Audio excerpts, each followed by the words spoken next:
Hello, hello. Good morning, good afternoon, good evening. Hi, hi. Oh my goodness, my phone's acting up. Wait, let me check that out real quick. It is a tiny bit of scuff. At least it's my phone and not my computer, or else that'd be even worse. Phone fine. Hello, hello. Don't mind me just fixing up some stuff. Okay, there. All good. And now before continuing this story, I'm just gonna change the tunes real quick. I feel like dispelling the dark. Okay, I'm setting that one. That is BGM. Alright, so then first on the list for tonight will be...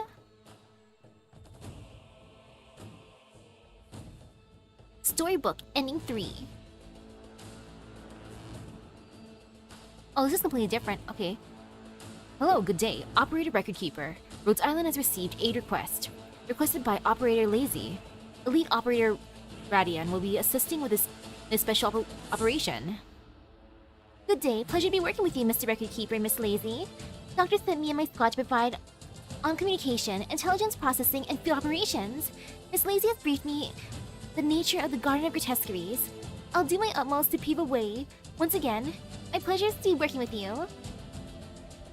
Thank you for coming. Looking forward to Rhodes Island support. Ah, likewise. The pleasure's mine. Ooh, we sent someone over. That's cool. Concentricity. A set of intrinsic jade spheres made with the finest craftsmanship lies before you. Each layer is thin as a cicada's wing. It seems there is something at the center of these multitudinous layers.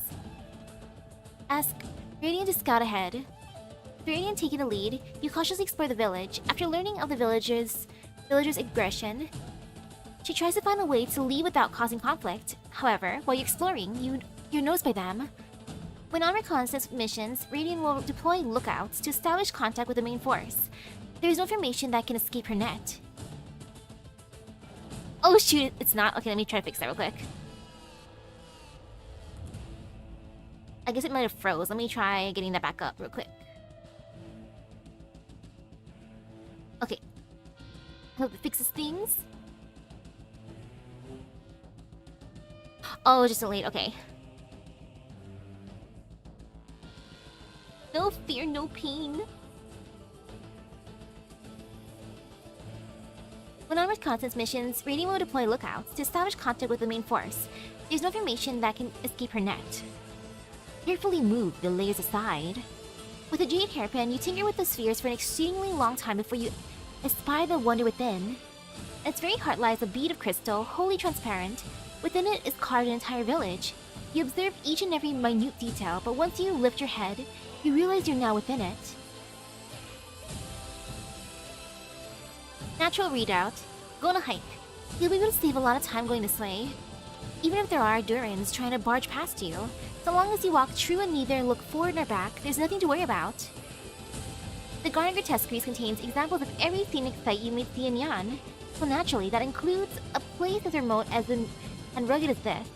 A moment of carelessness will send you plummeting off the cliff to your doom. To step on this road requires only courage, but to pass requires luck as well. Oh no, we need luck. Oh, hello, hello. And oh my goodness, what an interesting sounding panel you're at. Fork in the road. Oh, the pink looking map is cute. This road up the mountain leads straight to a tourist spot. One fence stopped to prevent tourists from going any further.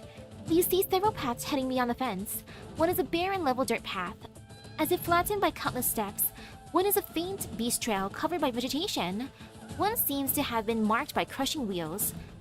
The rest still clearing the ground. Go along the dirt path. The trail is difficult to follow, and you stumble upon a bundle left by your predecessors.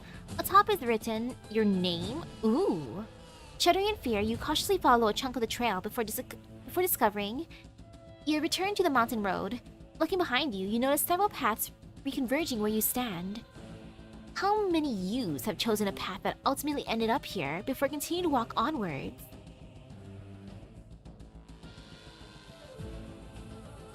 Ooh. see. Is it still being weird? Let me try closing it again and opening it back up. Because I see that it should be working now. At least in my end, it shows. And if not, oh no. Okay, it's good now. Perfect. Communication. Take a signal flag. The signal flag allows candle holders to quickly call for backup in a timely fashion even while in the Garden of Grotesqueries. No matter the era, sound will always be the most direct method of communication. While the new recruits fumble for their transceivers hanging at their waist, the experienced old master has already finished transmitting the information using a long, wavering whistle. When you hear it winding its way down the mountaintop, you know the mission is a success. Not long after, some equipment is sent over by Bird and Beast for your use. Big Bob's chain. Oh, Big Bob! A Westerner has come to open up a shop, even writing his name out in your knees. His only salesperson is a strange man covered in writhing tentacles. Oh! Great shopkeep, okay? And their most popular service is money lending.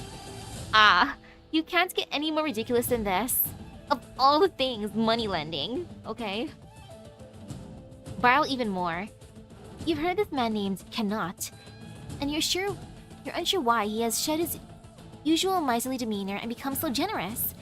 The Tin Can Man is always willing to be pragmatic, and it seems this isn't his money anyway. Cannot quickly prepares your money and a certificate, sliding it over to you in a small tray.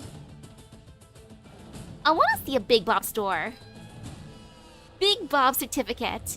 Big Bob is watching you. I love that. I want that. Rotund God of Wealth. Why is someone trying to get people to sign up for his investment scheme in the Garden of Grotesqueries? And why is he trying to get the guys in on it? What the hell does this Zalek think he's doing? I like a freebie. Radiant steps up and has a chat with him, getting one of his free gifts without a hitch. You give it a try, doesn't taste half bad. I want to eat. Mountain of Stone. The land of Kowu is abundant with odd stones formed by the erosion of wind and wave. They pile on one another to form mountain ranges, often used to decorate gardens and palaces. They may be craggy and steep, but they have their charm. The people of Kowu always say to ask the stones the way. They burn incense at the mountain's foot, even toss money on it. Hearing the tongbao clink within the rising mist brightens everyone's day. Kowu Hill in the garden is no different, and is offered piles of tongbao and reaches every holiday, an endless headache for the staff. Mount of Stone. Take a tongbao from the mountain's foot. The foot of the mountain is festooned with tongbao. Along with some made of paper, there's even a marble. You take a coin from the pile and examine it carefully. Lone Angler. The river's surface is calm, and an old man sits at the shore, angling. His bamboo basket is empty, and there is no bait upon his hook, but it seems that there is no obstacle to always having a catch on a line. Seeing you approach, he offers you a seat. This angling of mine attracts no fins. When the hook is cast, it is myself that I catch. Seeing the down on your face, he offers you the rod. If you do not believe, why not try it yourself? The first cast will need bait. Do you have anything suitable? Oh no, what are we gonna give him this time? You imagine Jin Ping is the lead on this one? Seems interesting so far. He has one of our elite operators at his side for safety. You imagine Lazy went on a different direction of her own trail. I can imagine her going on her own. Look at Radiant. Radiant takes out some candy she has on her, which the old man wedges onto the hook. Okay, using candy is better bait than the last time. You throw out the line and feel yourself lurch as everything spins around you. It is at this moment that you've learned what angling to catch yourself means. Seclusion. Wild beasts, or rather, things shaped like wild beasts, are frolicking about the periphery of the garden. Stonefall are chased by literal cloud beasts to the sky, while wooden burden beasts chew on fodder as they gaze at the copper fins in the pond. These creatures do not fear humans, some even greeting acquaintances with a muzzle and a cry for food. Feed me! Most of your team has been charmed by these friendly creatures. Maybe you can relax a bit too. Call the beast over. The animal seems to really like Radian, gabbing by her side. She's giving them candy. You lean over to stroke the adorable beasts. If you're not on an important mission, maybe you could have spent the entire afternoon here. Guest from the sea, oh my. Yi keeps a strange seaborn, one that fancies itself a strategist. Analyzing games all day long, it invites you all to be its opponent. Let's give it a try. Can I pet you if we win? I like how his priorities are Can I touch? The state of play, I decide. The seaboard makes it known. I curious. Propagation. It states these sounds. A game about propagation, the strategist says propagation is like a man-made objects becoming ice. You can try as hard as you like, but the results are hard to predict.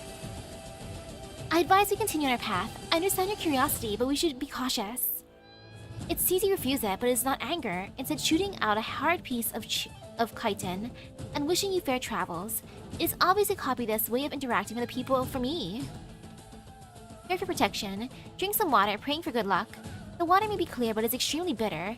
You also smell a faint rankness to it. The lotus flower with no name gently stirs, but shows no sign of blooming. What's belief gonna do for me? Every sacrifice is dispelment. Every resolution a diminishment. Humanity fears calamity, so they are always thinking of ways to attain peace of mind. This is a good place for such attainment. Water gathers at the center, flowing into the courtyard from 4 sides. There's also a great urn installed, where wealth and positivity gathers without fear of exposure or leakage. Within it, there is a white lotus. While the mud on its bottom is turbid, its water is crystal clear, like sweet dew. If you were to drink some, no doubt it would be of benefit to you. She witnesses, here, a life-size statue of an Anasa is enshrined, her bearing solemn, her eyes shut tight. In front of the statue, there is a delicate sacrificial altar, a door with an incense burner, and several varieties of fruits, all alluring. Pay your respects. Oh, protect me, O Bodhisattva. Whether Anasa Bodhisattvas or the Tianchis of Yan, all worthy of being immortalized as a statue, are erudites of profound learning. You respectfully pray for a blessing, then leave. Not long after, the statue languidly awakens, dropping to the floor to stretch out her limbs. After finishing her lunch atop the sacrificial altar, she returns to her bed to continue her contemplation. Wow, what a good boy, instead of eating the food there. Good job. Times change. The hour way is most suitable. The officials of the Chamber of Geist quickly find the crystal you seek. You need only use the Tongbao of the gardens to cleanse it, and you shall obtain the crystallized Hour of Sui. The Hours of Sui appear one after the other in the Garden of Grotesqueries, where these intangible concepts eventually condense into reality under the creator's influence. Due to forming at different moments in time, every crystal has a unique shape. The Chamber of Geist has already developed uses for several of these crystals, which may be of aid to you during the rite. Use clustered flowers to wipe it. The breath of Sui marring the Tongbao draws forth the power contained within the crystal. It now acts as its corresponding Sui proxy, rendering you aid over the course of the rite. Accept the crystal. Can it summon its rightful owner? You try to use the crystallized Hour of Sui, but there is no response. Perhaps you will only be able to truly draw upon its power inside the Sui's remnant consciousness. Wei Qian Rule. An object condensed from the 8th acute Hour of Sui, shaped as a rule. With knowledge of construction, one can see obstructive amiability within. Yaksha Collector. Oh, it's Cannot. You know him. The man who runs his own store while also working at Big Bob's chain. He's coming right for you. And you know what he wants. Oh? Hello, Mr. Cannot. Radiant wears a calm smile, yet the tension is rising. Just in time. I was expecting your arrival. Please save your hand. Rhode Island keeps their promises. Pay him back in full, with interest. Here, take it as a token of Rhode Island's goodwill. Pleasure doing future business with you. As a reward for your prompt repayment of the loan, Cannot gives you a Tongbao imprinted with his portrait. Printing your own face upon coinage is not allowed by the Imperial Court, but since he might give you big discounts from now on, you decide to turn a blind eye. Wow, all for the discount. She's so chill. Ball Rogue Token. You want it, he's got it. Be a friend, and so will he. After a few more pleasantries, Cannot returns to the shop. Whether he meant Big Bob's chain or its own little store, you do not know. Apologies for the delay. Let us continue to our destination. In the rest pavilion, traversing the garden to see its sights inevitably leads to tired legs. This pavilion has been set up for tourists to rest and recuperate. With the breeze floating past your face and majestic sights ahead, no matter how rugged the road ahead may be, at least you will be able to catch your breath here without worry. Eat your fill. Yummy. A few pre-prepared meals are spread out on a stone table. Everyone gets a bowl of rice and their choice of several dishes, perfectly paired with soup and cakes. Not the most sumptuous of meals, but it's filling, enough to give you strength for the road ahead. Wave the signal flag. By waving this flag, the Sui regulator will promptly send backup to the designated meeting point. Empty your mind. You sense your consciousness expand, ascend, break through the clouds, gaze down at the earth, like the firmament of Eld. Take up the name of Sui and step onto the border of truths and lies. Unity formation. The Tianchi bureaus have developed a unique formation for Tianchis entering the Garden of Grotesqueries, allowing them to step into the Sui's consciousness from several safe areas in the garden. This is one of those areas. Worms lost meaning. Nobody cares that these tangled characters were dumped here. Use experience to leave remarks. The tangled chaos becomes orderly matter. Although you do not recognize these characters, you can guess that their meaning should be words of the carriers of all things born here. So it is with man, so it is with Sui. A set of concentricity, we're back here. You feel like Ping with his wisdom, we might see something interesting compared to his friend Zule. Zule. He lost half of his money. A set of concentric jade spheres made with the finest craftsmanship lies before you, each layer as thin as the cicada's wing. It seems there is something alive at the center of these multitudinous layers. This is Ye's creation, so you decide to examine it carefully. Rotate the sphere. You're incredibly curious. After some rotation, you see a village within the crystal bead. The 4 seasons turn alongside day and night. The people living within are content, without a hint of doubt or worry. For a moment, you're unsure if this is a blessing or punishment. Let Radiant enter. Radiant steps into the town without hesitation, acting according to your instructions. Negotiate with the villagers. Radiant returns with a box of supplies and tells you the truth behind the village. Several families founded it in a remote location to escape the fires of war. Although outsiders rarely came by, the fear they inspired in the villagers was inescapable. They wanted to live somewhere peaceful where they would never be disturbed. And a treasure-hunting god answered their prayers. They offered him their ancient houseware, and in return, he granted them this exquisite apparatus to live in for generations to come. An accumulation of life. Hello, hello. Oh man, I feel hungry, but that's my bad. I only had a protein shake today. Mo Yi retains her human form here, the bestial Sui seeming to have no effect on her. She knows you cannot enter these doors, so she receives you at the schoolhouse's edge. She likes it here, where no matter if you're man, beast, or geist, you will appear as your truest self. And the first step in communication is frank honesty. I need some tongbao to feed the geist. Perhaps you're going to make a donation? I'll trust you just this once. The accumulation of Sui spirit is a condition for them becoming geist. Yes, but if that were the only condition, the entire land would be full of them. Radiant truly is reliable. And she's doing wonderful here. Makes me wonder how the can handle things in Bolivar when we get there. Ooh. The coins fall to the floor, and it seems they have gained a life of their own, unable to hold back from piling up on top of one another, as if one body. All things have a temperament. Whether or not they become geist is up to them. Mo Yi. A member of Shanhaizong, Mo Yi is a descendant of one of the instigators of Yan's great hunt 1,000 years ago. An elderly carpenter who was disappointed with the end result because the outcome didn't fit his views in regards to the ending war with the Fahrenmutts. She wants to resume his plan by reaching out to Yi, owner of the Garden of Grotesqueries, and finding anything that could help ending the conflict with the Sui. Oh, the cover of Little Wish was awesome. Aww. Thank you. Holy cow. Hot 6-star when she was first released for Haruka. Impressive. Super duper impressive. That was a fun event. I like that one. She wants to resume his plan by reaching out to Yi, owner of the Garden of Grotesqueries, and find anything that could help ending the conflict with Sui. Appeared in Fantasy and Mirage, Mo Yi plans to steal the book of Kung Fu written by the Grandmaster of Yumen. To do this, she enlists the help of Huai Tianpei,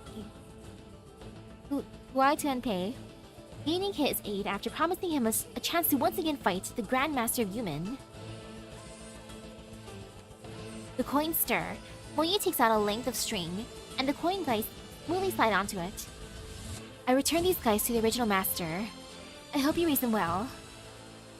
Uninvited guest. Your sudden arrival stars a Fahrenheit, putting ink onto the canvas of the land. This is your painting, and she never invited you in. Perhaps you should apologize to her. Explain yourself. You seem to have stumbled here via some painting scroll or the other in the garden. Dusk knows that Yi has some of her works in his collection, so she's not too surprised. But she has no love for the people of the Sweet Regulator. She allows you to stay here to rest, but this does not mean that she tolerates your presence. No. She has long since moved on to another painting, disappearing without a trace. Amber. A chunk of amber juts out from the shoreline of the eastern sea. Men cannot approach it, storms cannot shift it. It follows a cycle of 400 years in a day. 100 years of spewing smoke, 100 years of tears, and 100 years of twisted cars. Then 100 years encased in stone before it loops back around again. Yeah, Dusk has to up her security. Everyone can just enter. Return the uncracked egg to the amber. By fire burned, by water drowned, by metal scarred, by earth buried, every 400 years, a 3-legged fowl chick perches atop an uncracked egg. 3-legged gold fowl. Cute! I want to pet the burb. The legs of the strange auspicious figure apparently refers to the two-sided coins of prosperity and decline, life and death, and flourish and decay. Whichever leg touches a person first grants eternal blessing in that aspect. Oh, it's a 50-50! According to the Sweet Regulator research, while this creature appears to resemble a foul beast, it's unfortunately... Finishing touch. You copy its form, you copy its spirit, but to the Sweet proxies, it is as if you try to draw a feline and end up with a parrow. It's completely wrong. Maybe you can ask them to help you make some improvements. Use gridded board to consider plans. Since you have expended your time, suddenly, a shower of weighty stones falls from the sky, striking at your thoughts. You do not see any sign of that sweet proxy, but the fallen stones merge together, becoming a rare treasure. You may never know what gambits Lang has hidden on this board, just as how humanity could never guess at what Sui was thinking. A game of Weiqi. The whole of Yan split horizontally and vertically, divided by 19 against 19 lines, where truth and lie, black and white meet. The entirety of the land bound within a square.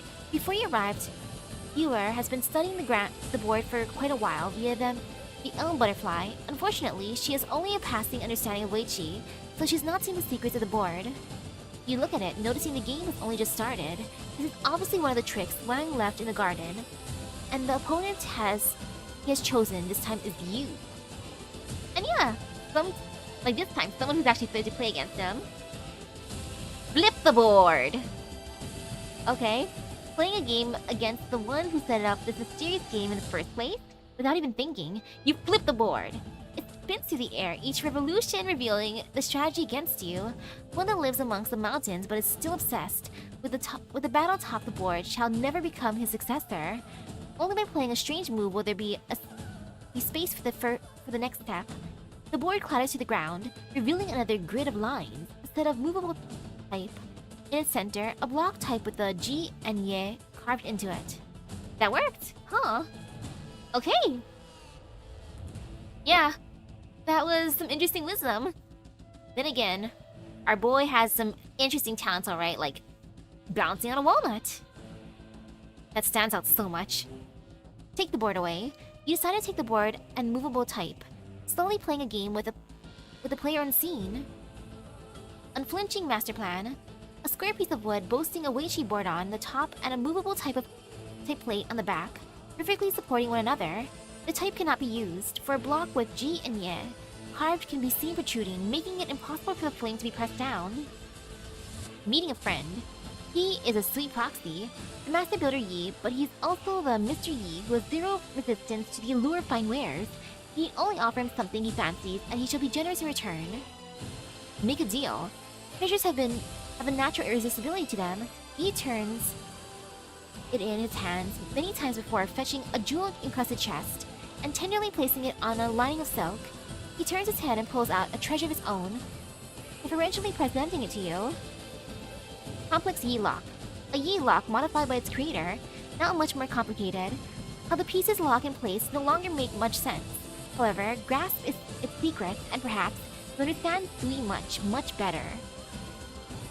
Return to your body, leave Sui's remnant consciousness. Hall of Candles, word to flame, character to light. Someone has placed a board here, where black and white intersect, so that you will not be confused when you sit down for an actual game. This building near the entrance of the garden is a place where Jannie's tourists pay their respects and pray for good luck. They light joss sticks and candles to pray, leaving rising spirals of smoke when they leave. But when the garden closes, this becomes the headquarters of the Sui Regulators Garden Management. Under candles from all across Yan, candle holders light their own candles to reaffirm their commitment to their duty and rekindle their spirits. Memorial Hall entrance. Jianzi Shrine stands at the peak of one of the garden's bounding mountains, an exceedingly normal building unlike its grotesque fellows. The origins of its name have been passed down orally from generation to generation of candle holders. The pronunciation and meaning can be conveyed without error, but when you try to write it down, you would end up with paper as blank as the hall's plaques. This is where your duty ends, and where the master of the garden awaits you. The finishing stroke. The Sui Regulator ceremony should have ended at Jianzi's shrine, but you pass through the hall and set foot on Yi's heavenly stairway, descending into the bowels of the earth until you reach the Tomb of Sui. Around you is scattered rubble resembling displaced characters and discarded blocks of type. You take out the enigma left by Wang and toss it into the mausoleum. I'm in. In unclarity shall heaven and earth be remade. The way she born amidst clouds is heaven, the blocks of type as the earth, warp and weft, meet longitude and latitude, contemplating one another and creating another entrance into this tomb besides its great gate. Thoughts ungrounded are confused, ideals unactioned are focus. You must enter this place that refuses humanity and record what transpires here. The Weiqi player has been waiting a long time. The Sui strategist, rather than fooling around with ceremonies year after year, it would be better to just pound the body of Sui into the dust to create a lasting peace. There is a man who planned to do as such, and he approves of your gumption, but he cannot forgive you disturbing his kin's eternal rest. He's like, I like you, but at the same time, how freaking dare you? Doodlemut. Similar in appearance to Fernmut, it looks like an ancient god, but there's no more than a mere beast. It has become extinct in modern times, for its greed never diminished, despite no longer having the reputation of the Fernmut to draw from. Yeah, it's a good thing Zola isn't with us this time. Mirror Tianchi, a well-polished mirror that believes it sees everything clearly. When it became a Geist, it was not content with just seeing things, but could not stop itself from giving unsolicited advice, just like the old scholars in the Tianchi Bureau. Bottle Swordsman. Once a wandering physician's medicine bottle, it provided healing to many warriors. When it became a Geist, it was moved by a talisman and put the talisman on its bottle, embarking on the journey of chivalry. I like this Bottle Swordsman. Talisman. Paper talismans seen throughout the Grotesqueries, with various messages written on them. Timetables, notes, tips, prohibitions, endowed with meaning by the hand of man. It stubbornly refuses to leave anyone that it sticks to. Hello, hello. And oh, good night to you. Wang. The strategist, the sinner, the chess piece laid at the tomb of Sui. The placation ceremony was introduced to this Tomb of Sui. This is other events set into action by man, but it was Wang who laid the groundwork. To what end does his game of chess lead? Ominous. This journey went by so much better. Gosh darn it, Zule. Why did we trust you at first to lead us? This is a huge difference. Like, good job. Okay, the next part is ending 3. You wonder if he gains some kind of inspiration when Jinping flipped the board? Yes. He's like, I would have never thought of flipping the board like that. Okay, dude. He's like, I see you are a true master of wisdom. Now let me switch screens to the game. Okay. Everything's ready, and then I go back out here. Then black, white, virtuosity. Okay, I got this. Number 3. Oh wait, black-white abstrusity. Boop. Afterwards, 1, 2, 3. As the visitors ascend into the sky and enter the tomb of Sui, they seem to have forgotten something while rejoicing in their unprecedented achievement. One can enter the depths of the Garden of Grotesqueries by substituting heaven and earth with material objects to scale the mountain and conduct duplication. But the visitors cannot answer why the mausoleum is open with a giant Weiqi board. Oh wait, it's stuck, never mind, oops. I forgot to close it out on top of OBS-kun. Let me fix that real quick. Yeah, that part. Still the same image, so it's not too bad for missing out. But the visitors cannot answer why the mausoleum is open with a giant Weiqi board and painted blocks of type.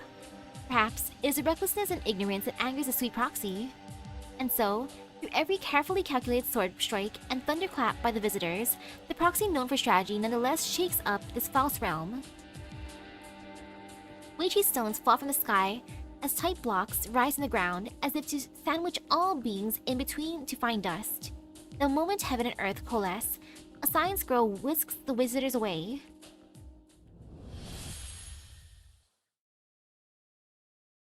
Liang gently places a frightened and confused crowd in the open space before the memorial hall. What kind of inspirations? Imagine in regards to his plans with the Sui, since imagine he has been playing this game with Sui for millennia now, considering he is the most focused on the Sui compared to his siblings. True, he is very, very focused. After calming them and handing over the seal, Liang gestures to Yi, then escorts the group down the mountain, answering their incessant questions as they go.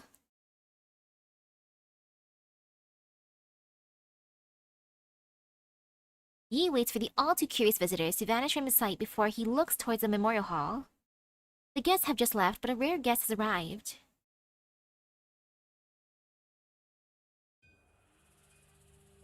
Hello, brother. Inside, another Sui proxy stands alone. Is that him in the flesh, or one of his clones? It doesn't even matter anymore. Wang needs a little time to process this reunion after 120 years. Sheesh! It's been so long! Her name is faded from her portrait, but her expression remains serene as ever. Be it the face in his memories, or the presence felt inside the tomb of Sui, they impart the same hope.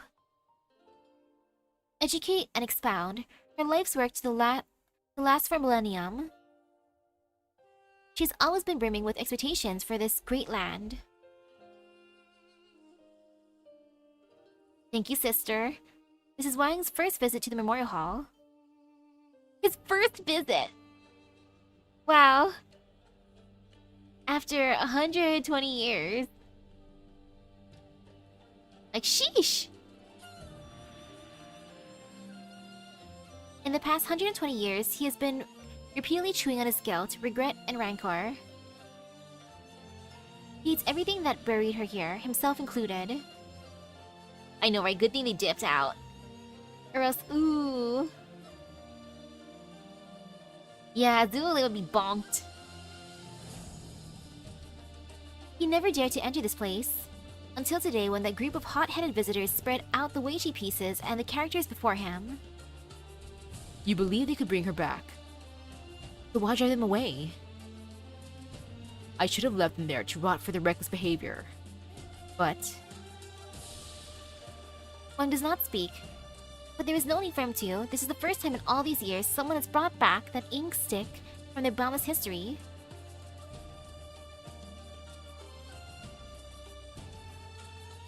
Ah, the portrait is of Jie.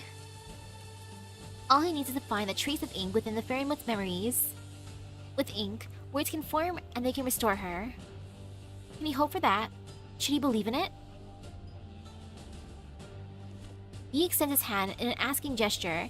He smiles with optimism under his elder brother's stern gaze. Wang falls silent again for a long time. The past drifts in like clouds, and he finally decides. The Weichi board and character's blocks merge into a wordless scroll in his hands, and he turns around sharply.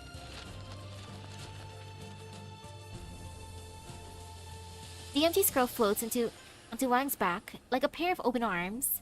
Within the painting remains a gentle smile. What did brother you feed him? You fed him all the goods. Wang hands the scroll over to Yi. I'll leave it to you. I'll do all I can. Paper carries ink, ink turns into words. After years apart, perhaps, they can meet again? Also, this brother's been staying indoors, Brother Wang, for the most part. Well, all the other siblings at least walk around. So part 1, the name of Wang. What are you thinking now? Sitting out here on your lonesome? No need to explain to me. Getting humans to understand one's thoughts is one of the most difficult things under heaven. You speak, but words fail you. They listen, but they do not comprehend. I've seen it many times before. So leave it to me. I'm rather skilled at understanding them and making them feel understood. But yeah, I don't know when it started, but we've been using the words human. When we talk now, it's rather strange. Yet without these humans, where would we 12 have come from? The more you think about it, the more it makes sense. In truth, I've been thinking of something lately, brother. And I may have to trouble you to come up with a strategy. We 12 have interlinked hearts. If one of our siblings were near, we would know who it is. But humans are not the same. Even blood relatives may fail to recognize one another, given enough time. And so, they devised something they call a name. Special syllables coupled with characters. The two form a union, one that becomes a unique symbol. Like intertwined points, but rather more complex. They're easy to remember, for yourself and for others too. What do you think? I'd rather not be called the fifth Sui by humanity my entire life. As if its marks were still on me. The one who creates characters helped me think of the one to use as a name. Could you read this for me, brother? I shall write it and recite it for you. The characters Ji and Ye, luck and page, come together to form Jie. How is Ji luck? Hello, hello. Yes, that's right. It's short and sweet. Also, it feels somewhat different from communicating by thought alone. When sounds reach the ear, it is a touch more sincere. Are there any characters you fancy, brother? It's rare to see without words or thoughts. I suppose I'll have to do it for you. Reluctantly, I might add. Since you love looking out into the distance, how about Wang? To gaze. I like that. Brother, you keep on staring off into the distance. This is your new name. You are to gaze. You will stare. No laughing. I put a lot of thought into it. When plans do not falter, it is called full, and a full moon is a beauty to gaze at. To observe the future from the present is to look into the distance, and to look into the distance is to gaze. How about it? Does it not suit you? Well, let me try it out first. Wang. It sounds good when read out loud, right? Now that we're set on this character, anyone in the land will see your jet and chalk hair, and your yin and yang eyes, and know what to call you. Wait, let me see if I can think of anything even more fitting.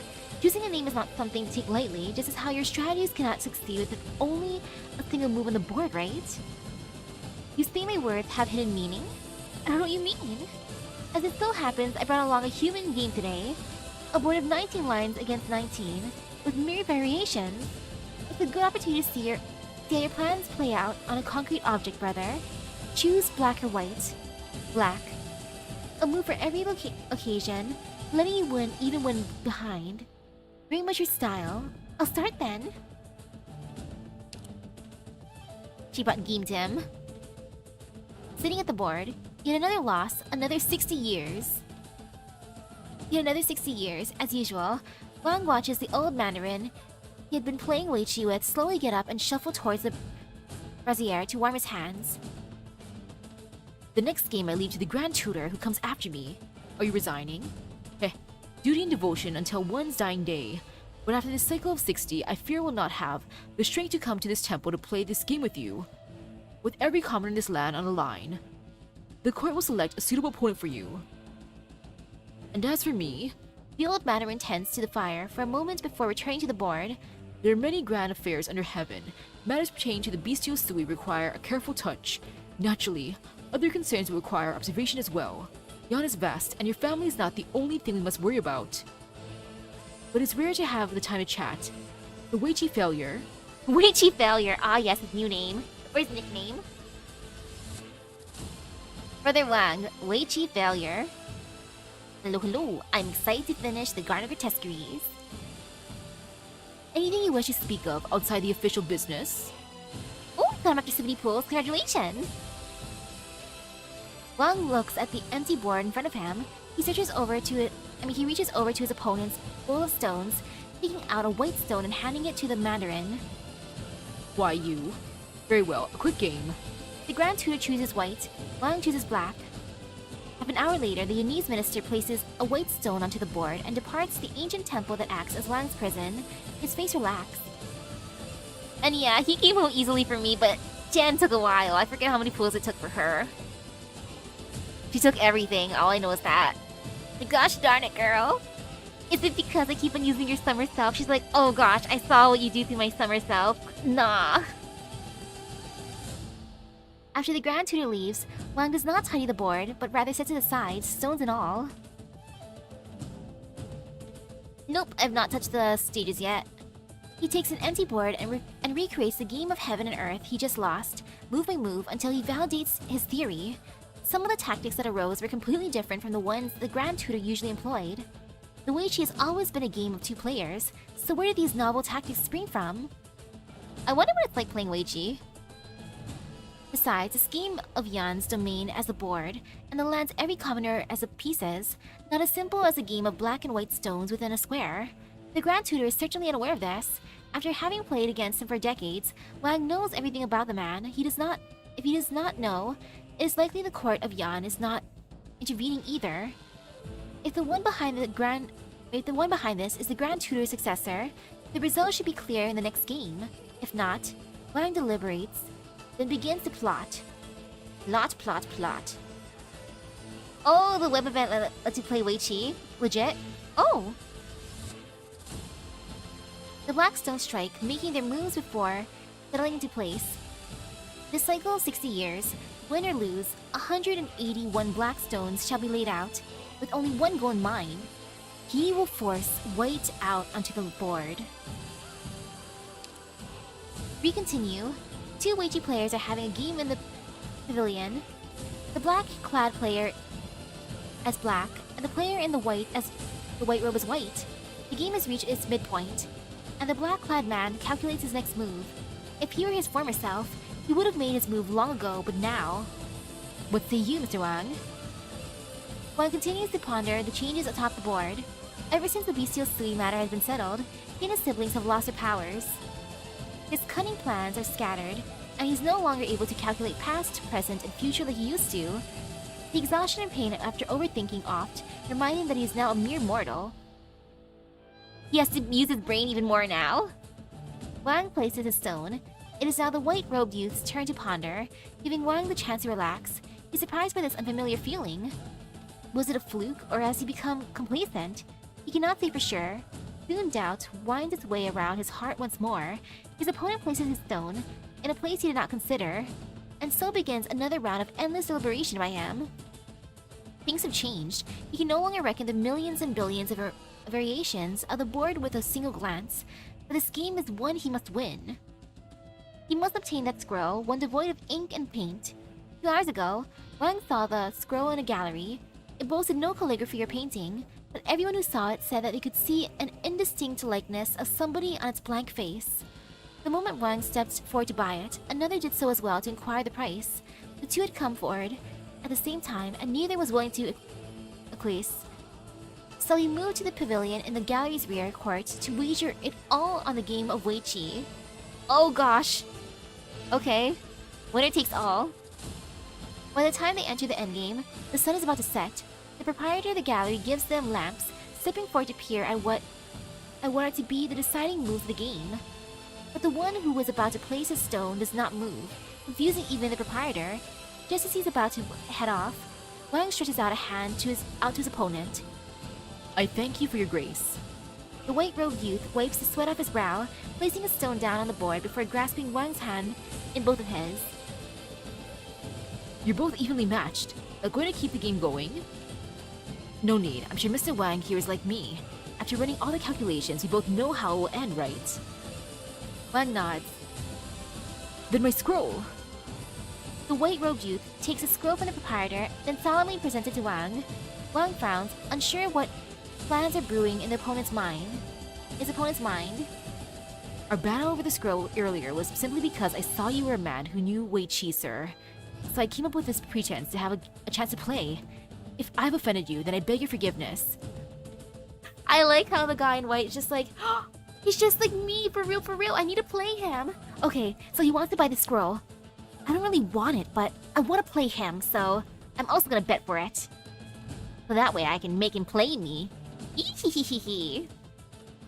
And in the end, they played all day. Good for them. I don't know Wei Qi at all. Wang stands to receive the scroll, taking out his wallet at the same time to pay the proprietor for the scroll. I've simply placed a lot of stones over a long time. You get the knack for it. Besides, this game was mine. Just a mutual education, sir. No need to worry about wins or losses. The white-robed youth interrupts Wang. I've loved Wei Qi ever since I was a child, and while I have some talent, winning more than I lose, lately, I find myself more interested in calculating the variables on the board rather than worrying about victory. From our game, I can see that although you're a little rusty, sir, you come up with strategies deep and tactics wide, and a great many of them as well. I very much enjoyed myself. If we ever meet again, I hope to have another head-to-head match with you. I must be off to Baizhou to take an examination. Farewell. Good luck to this person. Wang looks at the board in front of him and continues to think, placing black and white stones according to his calculations. It is just as both he and the youth surmised. It was clearly to be his loss, yet if he had taken the point where the youth had placed his final stone, where Wang was about to place his stone before he passed his turn, then there had been the possibility of turning things in his favor. Wang bids a farewell to the gallery's proprietor before finding an inn to stay at. Might as well go to sleep now. Yeah, they could become friends. Many years ago, Wang had an opponent he played for a long stretch of time, but he did not know their identity. They played white as well, and were locked in combat with Wang over that game of heaven and earth, equally matched. Being able to meet someone similar was a miracle, but Wang had no mind to pry. He had more important matters at hand. Wang unfurls a scroll, its surface completely blank. He takes out the amber pendant he wears and places it atop the scroll. Within the amber is a tattered scrap of paper. Before the portrait of a Jiangji shrine fell apart completely. He enclosed its final scrap within the petrified sap before leaving it to Wang. Now it's become the only clue he has to search for his kin. The amber glides across the scroll, revealing the silhouette of a woman. Things he'd forgotten for years upon years now wind their way through his mind once more. The bestial Sui has faded away, but his siblings have become ordinary folk. Is there not the possibility that somewhere out there in Great Yan, his younger sister who had been forgotten by all is now like them, lingering upon this land in the form of a mortal? Oh, that'd be nice if she was reborn. I would like that. Let's part team Misaki. That one's fun. It seems like a good ending for them. They are able to break away from the Sui, they become mortals, and then the potential of sister being reborn. Like, she might not remember anyone either because she's reborn, but it's fine. As long as she's alive. For me, I like how this is much more of a smoother process compared to the last time. I like that. Also, I want to meet this guy who's wearing white. I hope we can see him someday. Also, I've getting some sort one puzzle me based on this because compare him to his other siblings. They manage to find a passion for them to live. But for Wang Wei Qi, it's not like I don't feel a sense of passion, but rather it's more like sense of way to express himself since you know his titles, the Sui strategist, or like his sister G mentioned that he always plans a lot gazing into the distance. So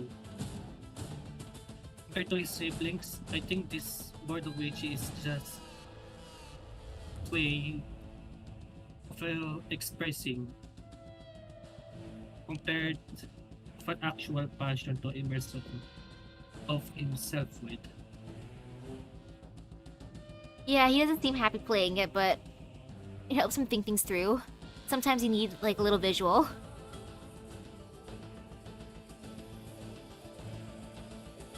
But this was nice. I imagine he strategized countless of times when it comes to his plan with the Sui.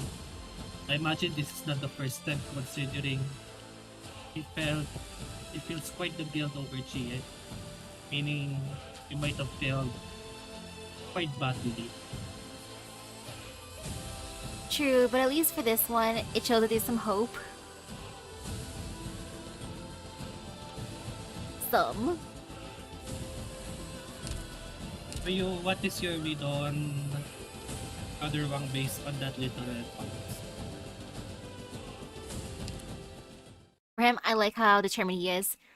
So many years of just thinking and thinking and thinking. And it seems like our boy was able to help him with the table flip. He's like, ah, yes, thank you, Chin Ching Ping. Thank you for giving me some inspiration. I must do this. Think outside the box moment when Ching did that. Oh, and also for the current OST, that's the OST I was planning. The one that you picked earlier for part 4 and part 5. So, yeah, coincidence. I'll choose the one. I love that.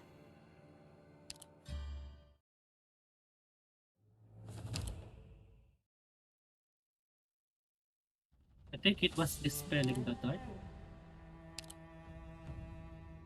Yep. Yeah. That was the one.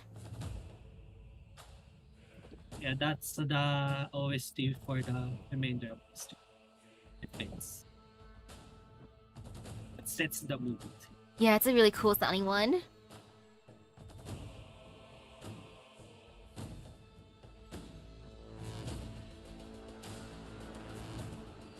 And oh gosh, okay, next What part about is Storybook 4. And Zule, oh no! what's your first impression on Sister Gia? She seems very nice. I like how she wanted to make everyone have names. I feel like she might have majority pick the names out for them. I mean, it's on her. If we're not for her, they would just call them, hey, it's the 6th fragment of Sui, the 5th fragment of Sui, like them. I think it's better for them to have names rather than, oh look, it's number 6. Hi, number 12.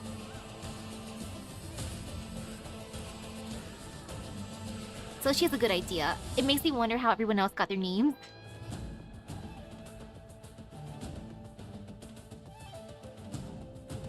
I like how she got her name and then of course she named her brother. Like, ah yes, stare into the distance for you. Good job, brother. I wonder what Sister G was particularly into. Kind of passion similar to her siblings. She seemed to like hanging out with people since she learned how to read and write. She can be the idol.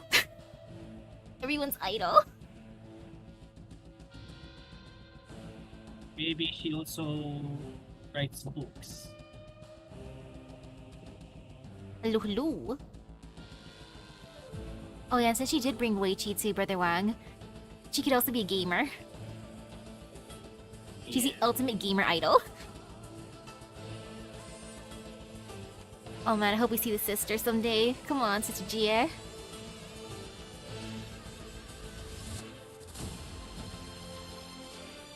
Let me see for over the screen.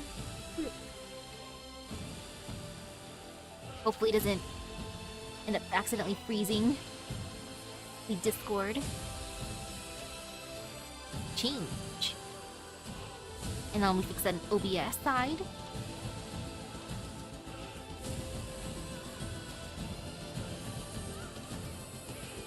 Okay, that looks good. The Storybook 4. Natural Readout. The Garden Grotesqueries contains examples of every scenic sight you might see in Yan. So naturally, that includes a place as remote as and rugged as death. A moment of carelessness will send you plummeting off the cliff to your doom. To step on this road requires only courage, but to pass it requires luck as well. Already a fork in the road. This road up the mountain leads straight to the tourist spot, one fenced off to prevent tourists from going any further. You see several paths heading beyond the fence. One is a barren level dirt path, as if flattened by countless steps. One is a faint beast trail, covered by vegetation. One seems to have been marked by crushing wheels. The rut's still clear in the ground. Ladder climber, better let sleeping beasts lie. After following the road for a while, you look behind you to see several paths reconverging where you stand. You once heard of a crafter who could see through the paths of life and death and pave them into roads. This road may have a myriad of forks, but there's only one start and one end. Traversing a single path is as traversing 10,000 of them. A bevy of fireworks, ooh, pretty. The new year has passed, but according to custom, the candle holders at the garden always treated as just a normal, just around the corner, setting up fireworks in open spaces around the garden. These fireworks fill the sky, declaring Yan's might for all to see. The song lets evil and calamity know that time is nigh. Apparently, if someone were to empty their pockets to fund one of these shows, they would receive an imperial tongbell in return. Ah yes, take all my money and give me a coin. Take on the cost. Oh gosh, taking on the cost, okay. Everyone is grateful for your subsidy, and the city regulator official delivering supplies happily slips you a coin with the true lung silhouette etched on it. Under the sky full of fireworks, you appreciate the coin aesthetically, and can't help but imagine how this custom had been passed down from the time of the Great Hunt. All the money! Flower the Ascent. In ages past, heroes rose. By the edicts, legends born. Totally worth it!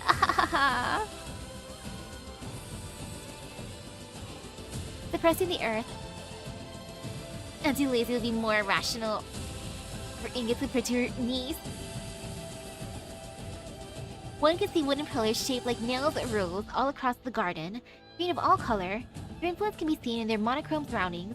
One need only stand within his zone, or the zone, to lose your grip on your senses, and for your consciousness to transcend your body. If you take one step further, burn incense on the candles. A candle is lit, one of your retainers is prepared to watch the candle. Take up the name of Sui and step into the border of truth and lies. Feel it with scuff. It is loading. Dramatically loading. I might refresh the page. You know, I'll refresh it just in case. Loading. And get back there. There, perfect. Unsealed case. A box Yi left in the Sui remnant's consciousness. Name and decorations lost bereft of carvings or markings. Lamp holders and candle wielders. All human employees of the garden are also part of the Sui regulator, which is no secret within the Sui regulator itself. When the garden is open, they act as tour guides, gardeners, and security. When it closes, they supervise spirits, record changes, and exercise geists as lamp wielders and candle wielders. During the publication, they make for excellent guides and sentinels, and every candle holder has benefited from their aid. Apply for case carrier. Have unsealed case. The wooden case brought back from the Sui's remnant consciousness to the human realm is held firm by one of your retainers. As everyone from the Sui regulator and Tianchi bureau surrounds it, several elderly candle holders and Tianchi step forward and press their hands against its lid. Through their memories and experiences of humanity in Yan, this object that was born of Sui yet is not of Sui shall lead Yan to another possibility in managing a beast. Raids of flame. The pavilion before you is full of dust. but marks on the floor, tiles, and candle wax atop the boards are signs of past use. When the garden first came to be, the Sui regulator and the Tianchi Bureau had joint supervision. When the candle holders and Tianchis completed the rite, they would often come here to rest, and so it is here that they first ascended and touched upon the borders of Sui's consciousness, which also marked a great leap in Yan's vermatology research. Clear the air with thunder. The arts Tianchis once used to battle the Fahrenmuts have become a vector through which Fahrenmuts can be understood. Lazy waves her sword to call upon lightning, lighting a brazier to expel the frigid air. The blaze burns fierce, and it grows fiercer by the second, as if it wants to engulf the entire building and everyone within it. If one can bear as the might of nature, they retain their sense of self when ascending beyond the clouds. Where then meets now. In the depths of the Two of Sui, the boundary between the Sui's remnant consciousness and the reality is thin. Here, it is as if you need only desire to pierce the veil and submerge yourself into Sui's memories, and it shall be done. With your experiences in the remnant's consciousness, this is hardly a challenge. Merge with the remnant consciousness. For a moment, you vividly feel like the entirety of the Two of Sui is your slumbering body, but soon, the chains of army camps around you and the distant shadows of Fahrenmuts pull you out of your confusion. You've entered Sui's memories of the Great Wild Hunt. Ooh! Throughout Terra's history, humans have been fearfully worshipping several almighty gods due to religious influence and limited knowledge. This can be observed in many parts of the world, such as Turagian religion based on the worship of Turgander, the mountain goddess, the Semi-Fjord animism, venerating Sami the All-Father, and several polytheistic folklores in the Sargonian deserts. On the eastern world of Terra, gods do play the major role in their beliefs, like the Yanese worship of the ferocious deity named Sui, and the royalty's divine lineage from the Argami and Higashinese Shinto faith. Nevertheless, the Yanese civilization had an enduring and complex relationship with the gods. Out of fear of their power, the Yanese people worshipped them as almighty and wrathful beings. However, the imperial dynasty had long been suspicious over the gods' manipulation of human affairs. This ideology sprouted from when a young Chu Lung, the Emperor of Yan, ascended the throne amidst a civil war between warring dukes known as the 100 Clan Rebellion. Legends had it that the young emperor once strategically borrowed the Fahrenmuts' powers to quell the civil war through several mythical and supernatural events that could literally summon storms and rains, then annihilated the warring factions. I love the thought of him just like, casually borrowing the powers. On the other hand, not only the young emperor remained dubious over his easy victory, but also he began to suspect that it is the gods that he long worshipped and been behind the scene for bringing not only his victory but also sufferings and disasters across the Yanese land. Even when inquiring enlightenment from Sui, all he received was mockery. Consequently, the Yanese emperor and his imperial court vowed to unveil the mystic nature of their gods and refused to hand in their sovereignty to them. The young Chulung used the Fahrenmuts' divine power to quell the 100 Clan Rebellion, but he wasn't keen to allow them to rule the land as they pleased. The discovery of the remains of a god, a mysterious site said to be where a god dies, completely overhauls scholars' perspective regarding their gods. The place is described having carcass-shaped mountains reaching the clouds, along with broken arches filled with holes, and light cannot easily penetrate that explorers needed to carry lanterns. Underneath these carcasses were withered vegetation and decayed remains. The decay gave birth to new life forms dwelling in the remains as if they were creations from the dead god. The expedition and its newfound discovery gave the Yanese scholars the conclusion that these unfathomable, almighty gods they have been worshipped for generations are nothing more than mortal beings that can be studied and even be killed. Not only the Yanese pioneered a prominent academic study regarding these gods, but they also no longer treated them as sacred beings but as beasts of the soil, or Huangsheng in Yanese, a terminology that will later become the equivalent of Fahrenmut coined by foreign scholars. Under the pretense of an ancestral festival, the True Long launched the great hunt against the Sui and the heavenly beings. Look at all those bowls.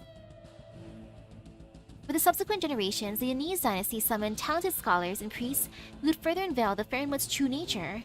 They conducted secret studies upon them through observation made during festivals that lured them close. After centuries of preparation, deeming the time to be right, the young emperor embarked on a war aiming to hunt the Fahrenheit and subjugate them under the mortal's authority. Under the pretense of autumn ancestral ritual, the emperor lured them to the festival, while covertly assembling his loyal army to surround them. The hunt began with the slaying of a weaker Fahrenheit, quickly escalating into a full-scale war. Nevertheless, the perceptive emperor anticipated Sui's duplicity and ultimately turned his blade against it, punishing it for its manipulation of the war. Furthermore, the enraged Fahrenheits punished Sui as well by leaving unhealable scars on its body. They're all just teaming up on him and just like kicking him. It's like that one JoJo meme. Amidst the devastating war, a surprising turning point occurred. The Fahrenheit Sui joined the Emperor's forces. Driven by its own selfish interest, Sui yearned to manipulate the hunt by killing off its kin and become the sole god ruling Yan, which itself claimed to help restore the former glory of mankind. Sui not only refused to aid its kin, but also it helped lure them to hunt down their target. For his last decisive battle against Sui, the Emperor, now being an aging old man, suddenly decided to spare it out of mercy, believing that he deserved its punishment from both humans and the Fahrenheits. But this came with a condition that the Sui must accept. It must surrender its will to the Yanese dynasty in exchange for its blessings for the Empire. This particular moment would later be glorified by future generations as the ennoblement of the gods in Yanese history. Okay. Yeah, it makes sense for y'all. Sui really did them dirty at that point. For tomorrow, begin reconnaissance. You know the scrolls spread out towards where the pair of Fahrenheits are, so you select some suitable retainers to join Yan scouts. Before they depart, you notice one of the scouts turns his head back to where the Sui sits, its shadow covering part of the camp, along with the scouting party. You clearly see him look at its head before immediately breaking eye contact. With flurried steps, he leaves the Sui shadow. This army camp in Sui's memories is in perfect order. People hone their skills and polish their swords, preparing to face the last two Fahrenheits within Yan, aside from Sui. Ahead lies the end of the scroll search, the place where Sui's remnant consciousness and the tomb of Sui come together. Even candle guests will lose their ability to discern reality from illusion. Only those seekers who have received the scroll's blessing will be able to go with you to experience the final memory of the battle between humanity and Sui. Send everyone else out of the tomb. If you manage to defeat the Sui's former friends and foes in its memories, if you influence, perhaps even change its memories, wouldn't the problems brought along by the bestial Sui in reality be easily solved? You're unsure, but now you face down two towering Fahrenheits. The Last Hunt. The clearest recollection of the war in Sui's memories, it will know victory and it will know defeat. Bestial Ho, of the same form as the earth, of the same height as the mountains, none amongst the many are its equal, and its name is Ho. Hello, Ho.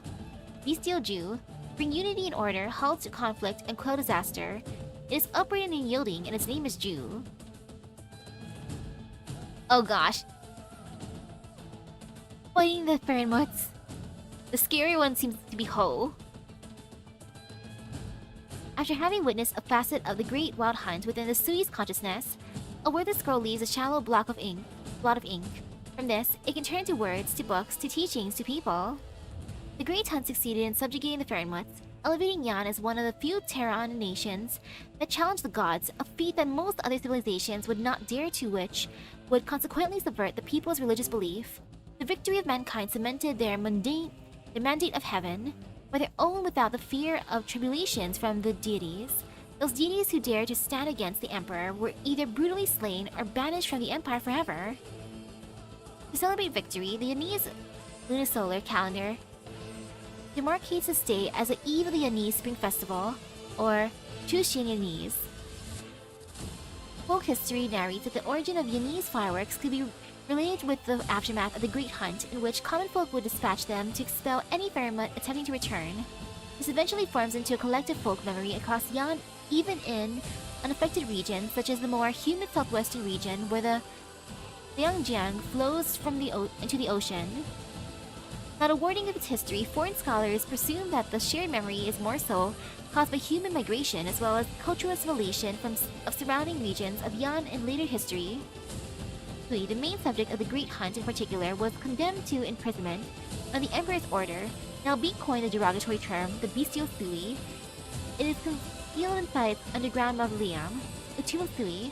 While hibernates, its consciousness split into 12 fragments of avatars, later known to become the revered Sui siblings, who would contribute the divine powers to build the country. Despite the Yanese victory, the campaign came with great consequences.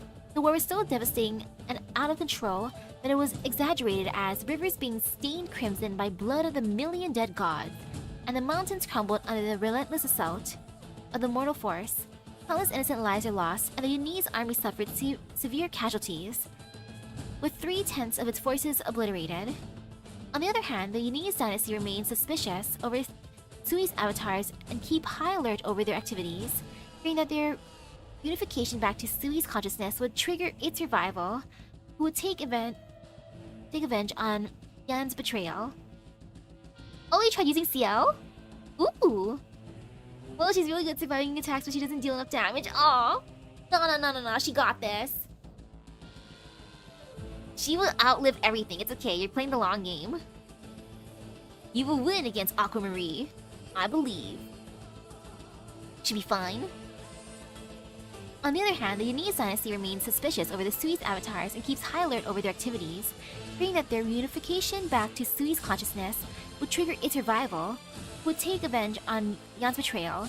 Yan's story did come into fruition in Tehran year 982 when the two avatars of Sui, Jie and Wang, attempted to enter this tomb to face the hibernating Sui and eliminate its bestial form, but ending in the tragic death of Jie and, consequently, the revival of Sui leading towards the year 1102.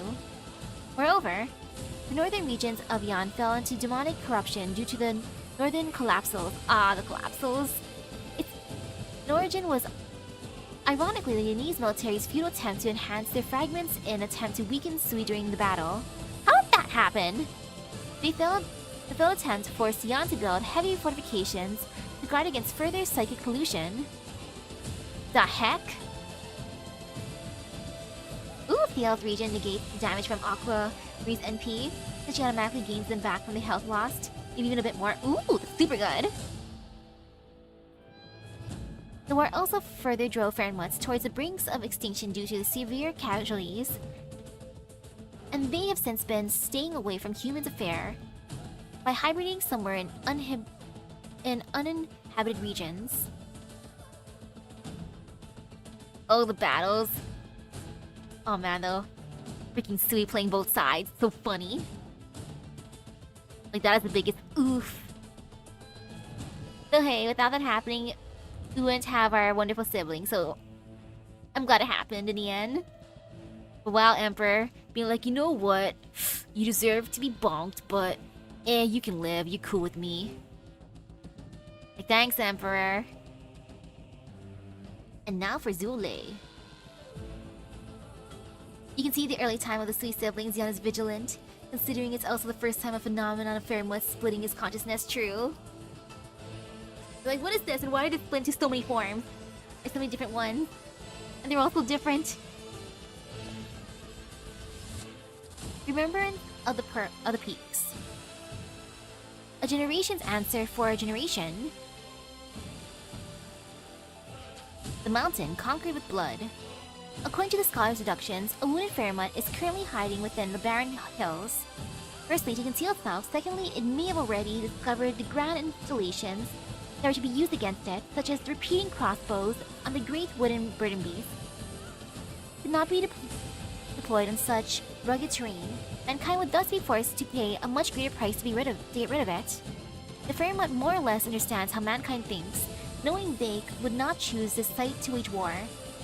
The way this conflict has developed, mankind has stumbled upon a means to harm or even slay Fairmonts. While the Fairmonts know well the limitations of mortals, mortals use their eyes to discern the truth, but deceiving them is simple, and thus, the most difficult part about this war is precisely determining your target's position. The vanguard will carefully compare the terrain to maps, but after many years of fighting, it is hard to determine if the changes are from prior battles or from the Fairmont's influence. Suddenly, chaos breaks out on the advance party. Some have gone mad, screaming in fear while brandishing their swords at their comrades. From the stones and rotting wood and other materials all around them arise Geists, who charge at the soldiers. When they notice some of those Geists are the weapons of their fallen friends, the soldiers are forced to grit their teeth and fight through it. At first, they're reluctant to draw steel against their fellows, but soon they lose the ability to distinguish reality from illusion. The path out has been blocked by shifting stones, and those trapped in the ravine are locked in mortal combat with both themselves and the Geists. Shinzuo, Lei, and Lazy also immersed in the memory. Feels like they're actually experiencing themselves. You imagine Chin just chilling in the back, recording and drawing this once-in-a-lifetime opportunity. Oh yeah, he's writing this down. He's the record keeper after all. He's like, ooh, it's interesting. Like, damn, this is cool. A shrill whistle cuts through the air. The troops being attacked have endured until the appointed hour. Together, they fire their arrows. The streamers affix to them, forming a wobbly scarlet circle in the sky that casts a wide shadow. Several bamboo wings come spiraling over, buoyed by the power of the wind arts. Performing their incantations and gestures with a single hand, Lei fought Tianqis call thunder and lightning upon the mountains in the middle of the circle. The mountains cry out, revealing their true form. Its shell extends on and on like an entire range, its stubby limbs underneath. Found you, muttered the young general next to the Tianqis. The Fairmont may be wounded, but it's still hard to approach. And well hidden in a natural fortress, it will not allow the troops to slowly come close in, happy to wipe them out if they do so. However, the scholar's investigation revealed that there will always be a concentration of Geists around the wounded Fairmont, a sort of chaos bound to arise wherever so they roam. By feigning attacks along multiple routes, so long as they form a rough circle, the center of that circle will inevitably be the location of the Huangsheng. As Huangsheng are born from the land, its essence is earth, and so lightning shall subdue it. Clouds darken and wind howls, lightning flashes and thunder rolls. The five thunders crackle and roar, and the sky split asunder. There is one issue with using the might of the Tianqis instead of the grand installations. The bamboo wings they fly upon are simple things, and they cannot easily evade the Fairmont's attacks. After enduring the first mighty blow, the Fairmont staggers to its feet, causing mountains to quake and men to watch helplessly as their comrades fall into the rifts in the earth. Once they tear open all around them and converge, a single flick of the Fairmont's tail, and the gusted summon sends half of the bamboo wings plummeting to the ground. Dust and wailing fills the air. If they do not flee before the wings crash, then the battle is lost, along with this opportunity. Each bolt of lightning called by the Tianqi strikes its vitals, but its stomach is a forge, and plates of iron protect it.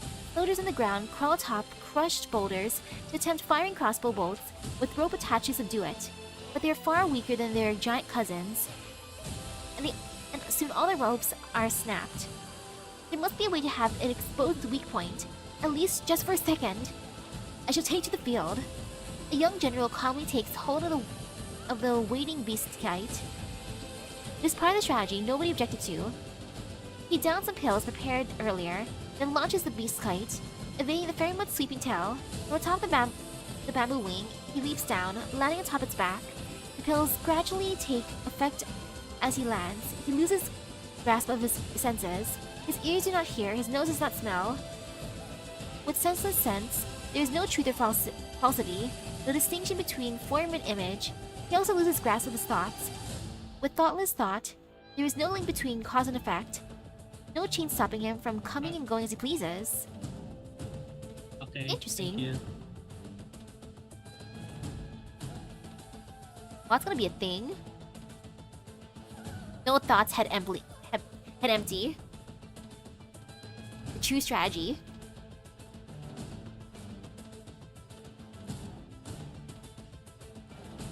Interview 2. He can only hope there will be less sacrifices needed. The conflagration engulfing the mountain has burned for 3 days and 3 nights, and none can escape the smoke's nauseating grasp as they choke and cry. Grimy commoners take out what containers they can as they wait for the fire to die out. Oh, no worries. Scooping up the ashes to carry away, some without containers even shove ashes into their pockets before they go. The young general slowly follows the quiet crowd until he reaches the ashes, where he reverently takes up 2 cupped hands worth to place in an old wine jar. Candles here! Free candles! Someone shouts, not far from him. The woman lifts up a big bag of candles, each no longer than a joint of the finger, yet she is nearly out of stock. She is surrounded by a massive crowd seeking candles.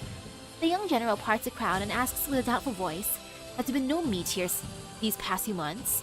Where did you get the fat to make these candles?" The sudden appearance of candles was suspicious, to say the least. The woman replies, "They're gifts from the gods. Forget the candles, only through the grace of the gods we are able to stand here." One of the pacifists, or perhaps the group influenced by the Chanhaizong?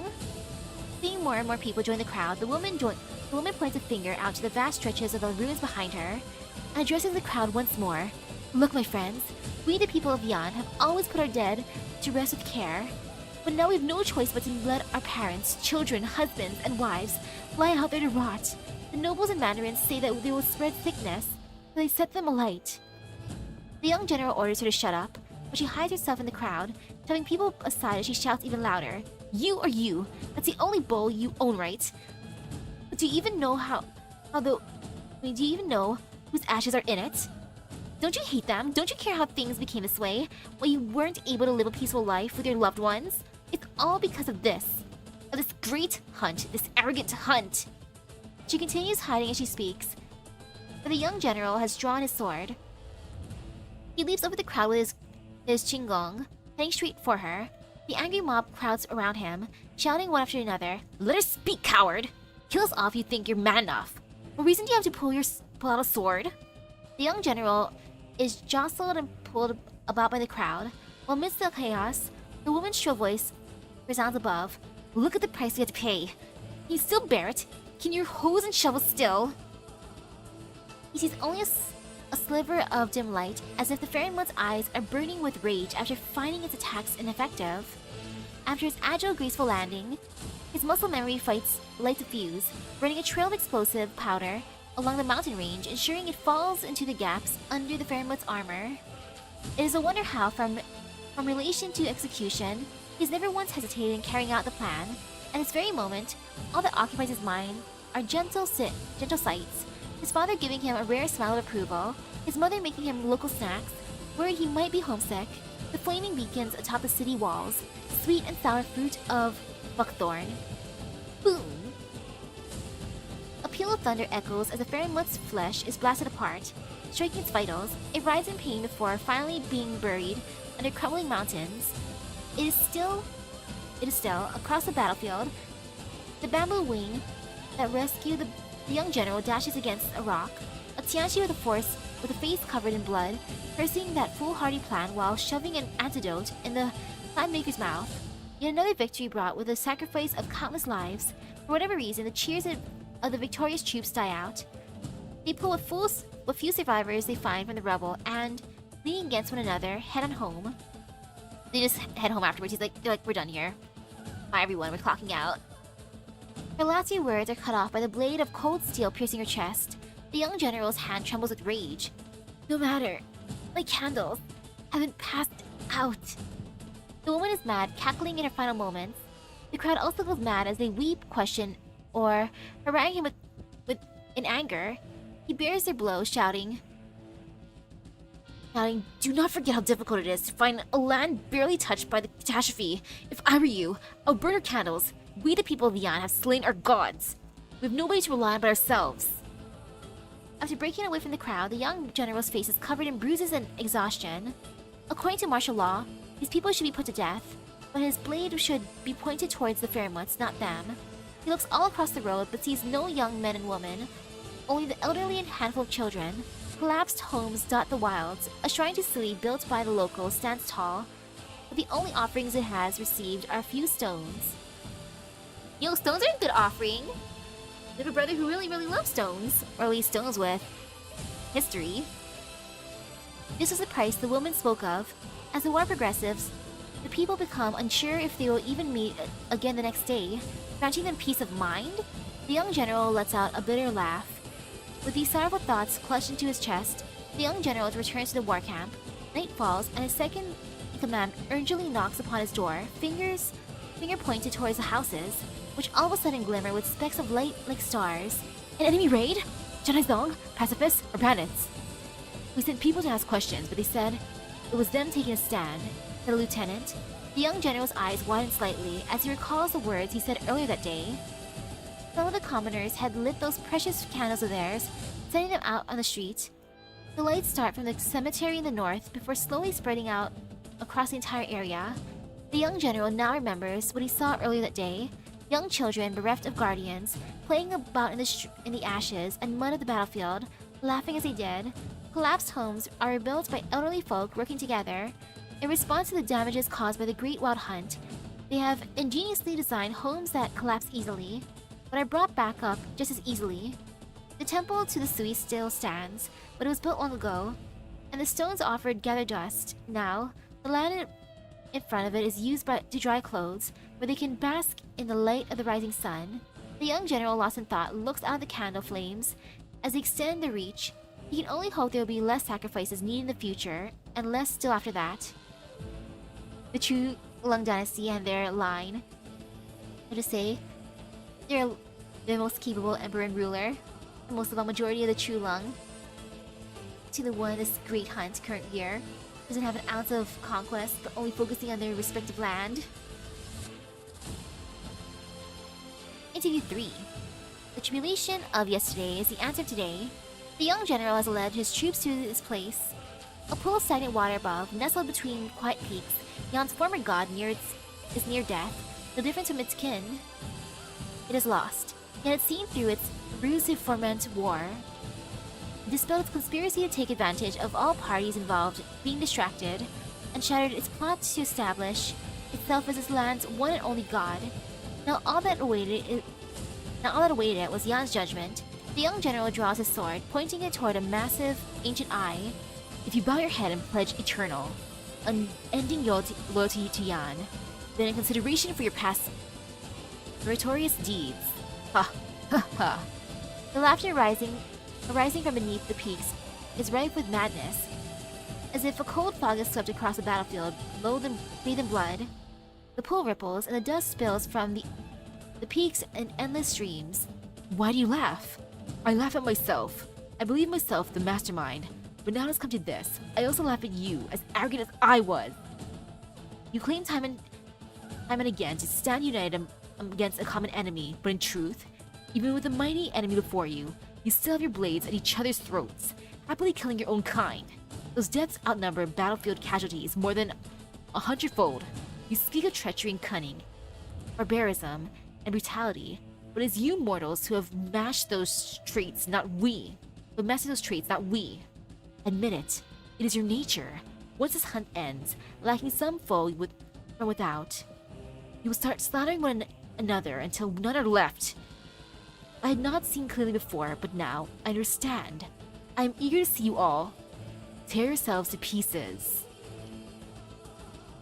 The young general's sword and trembles slightly as he grasps the hilt. The great beast before him is near crazed, its incisive questions deep and booming. The young general has never thought that Yan's quarry could have minds so close to immortals. Well, Sui, are you aware? You're most similar to immortal kind in the way you thought. I know, right? Trying to play both sides, huh? The entirety of the Great Hunt was rife with conflict, a victory in name only, when nobody dare claimed was due to anything but sheer luck. None knew exactly what price Yan had paid, whether on the battlefield or off on it. He too could not help but wonder, would Yan have to experience this calamity once more in the future? After a long period of contemplation, the young general's sword no longer trembles, and he sheaths his sword. Seeing him do so, his soldiers sheathe their arms as well, but remain vigilant. Heh, you claim to understand mortals. Alright then. I shall spare your life, but you must bow to Yan. With your power to take lives on the battlefield, help me build vast shelters to protect all people. With your strategic mind that renounced You're kind and plotted against humanity. Help me enlighten the masses. If you are loyal, you will live, so that you may make things right. If you ever change your mind, Yan soldiers will tread atop your back once more. Once we begin our grand undertaking, you will see with your own eyes if Yan truly is as you say. We shall prevail over ourselves. With those words, he turned to leave. He spies himself leaving, an aged man, head held high as it bears a tasseled crown, while he step by step. What he sees and hears is true, his thoughts and understandings clear and knowing. This is no illusion, yet the sight gradually fades away. His brows are twitching, but he must be dreaming. Should I wake him up, Mr. Liang?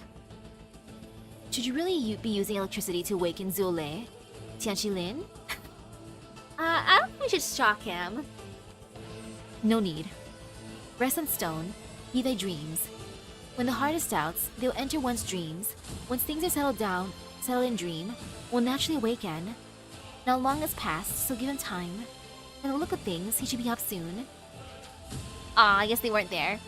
Witnessing it all, they're just watching him sleep. They're like, is he okay? He's been sleeping for a while now. Like, should we zap him? No, don't zap him. I feel like zapping him will do more harm than good. It's really funny though. Now let me switch over screen real quick. Back to the game. Okay, ending 4, and then 1, 2, 3 parts of that. Let me fix OBS Ku now. Okay. So far so good.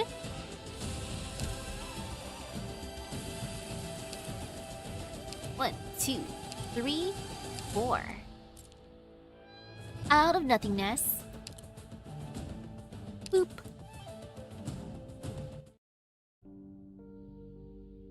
Alrighty. Above, a vermilion sky, below, earth stained crimson. To the sides, mountains dyed scarlet. The brutality of this battle is beyond the power of language to describe. The bestial Jew's body lies scattered to the four winds. This very one who fought to stop the fighting ultimately became a sacrifice to it. The bestial whole lies prone. The great forest upon its back withered away. Its final act of resistance is birthed from its body. A band of light shaped like a chain of butterflies flies off into the distance after piercing the stunned Sui, before fading from all of recorded history. As for the one who started it all, the victor of this desperate, bloody struggle, it too falls to the ground, its body covered in gashes and lacerations. Qingyan and Zule march to the forefront, leaving Yun Qingping in the rear, alone.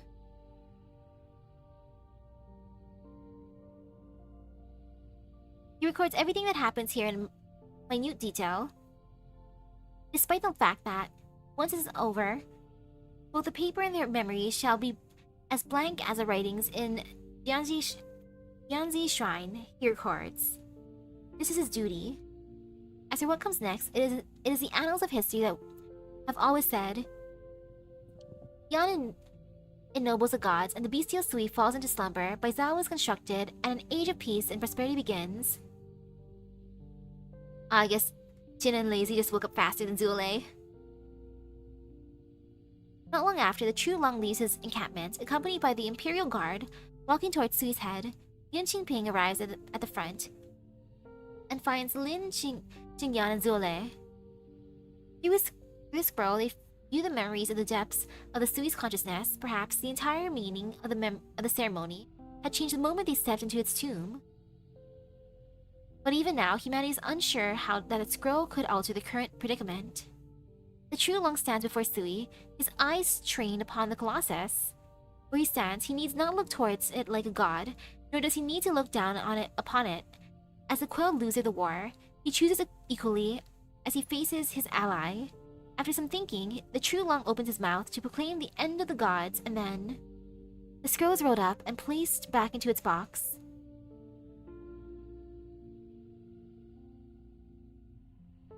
Ooh, and now we're here. The candle holders and the Tianqis who took part in the ceremony hand the scroll over to the Sui regulator, while the Tianqis in charge of the tomb of the Sui send their data back to Bai Zhao. The awakening of Sui is still unavoidable, but its ability to transcend cause and effect seems to have changed a little. The alterations to history humanity has made has stepped into Sui's memories, have branded themselves deep into its mind thanks to the creation of the Sui proxy. Perhaps now, Yan has a new way to settle the question of the bestial Sui. Within the treasured room of the Garden of Grotesqueries, Yi slowly unfurls a scroll. In both size and shape, it is a perfect copy of the one in the custody of the Sui regulator. But as it unfurls, the space that should be blank is instead a recreation of the end of the Great Wild Hunt. The Fairmont who once forded the lands with ease retains its lofty stature in drawn form, but lacks its former unapproachable grandiosity. Of the encirclement of humanity, it could not escape its fated extermination. Then comes the transformation of Ho into butterflies, and the fall of Sui. All is according to history, but then, at the point where the gods should have been ennobled, the true long insisted, or instead promised to grant Sui the guise of man. Yan once feared the gods, feared the reality-warping power they wielded, and so by the will of the emperor, they slaughtered them, drove them away, and barred them from these lands. But now, by bestowing unto the past millennia with of knowledge and emotion through the power of the scroll, great Yan has a new choice. From fear came the desire for eradication, but if men were proven to have long been the master of nature, then could there not be pardons and tolerance instead? Ooh. He continues to unfurl the scroll. Where there should have been a drawing of Sui, there is now only a single smudged drop of ink. But this drop is on the scroll in reality, unlike the many illusions before it. No matter if it represents Sui's memories, doubts, or its incomplete humanity, there is one thing Yi is sure of. With this one dot, words can be written, books can be scribed, fields of study can be established, and men can be made. Thus Yi ponders for a moment before taking the scroll to Jianzi Shrine. He's a blob. It's gonna be ink blot test. What do you see here? I see the Sui. Before the door of the memorial hall, he wets his finger with cloud and rain, and dabs at the spot of ink on the scroll. He tentatively presses his finger against the plaque. And so, for the first time in 120 years, words are written upon this hall. What you writing? Aw. I guess we'll find out the parts. The part 1, Grace. The sky shimmers as a giant meteor falls. Sui lifts its head, watching the visitor from the stars beyond approach the ground. Whenever a meteor's arc streaks across the heavens, it is the first of its herd to raise its head. Curiosity, cognition, consideration. What its herd lacks, it has already evolved. It believes it knows everything there is to know about everything, its origin, its species, its land. So cocky. And thus the only things left that bring it pleasure seem to be these rare gifts in the cosmos. The meteorite lands, then spreads across the ground. In the time it takes Sui to take one insignificant breath, a huge ring is born from the stone, floating in the air above the northern reaches of the land. This time the ring catches the interest of the herd. They see a radiance gather within it, which then displays a bizarre alien vista. Within that sea of thousands of floating rocks, a great boulder shaped like a cube appears, coming to stop above the great land. A ship, that is the name of the life forms named humanity, called a stone they live within. A yawn and a blink, and the environment they inhabited for countless eons has changed. Countless structures have been defined and become a part of their cognition. Yet another ring, a gate used by humanity to come to this place, lands in the far south, amidst the lava flows in the deepest depths of the sea.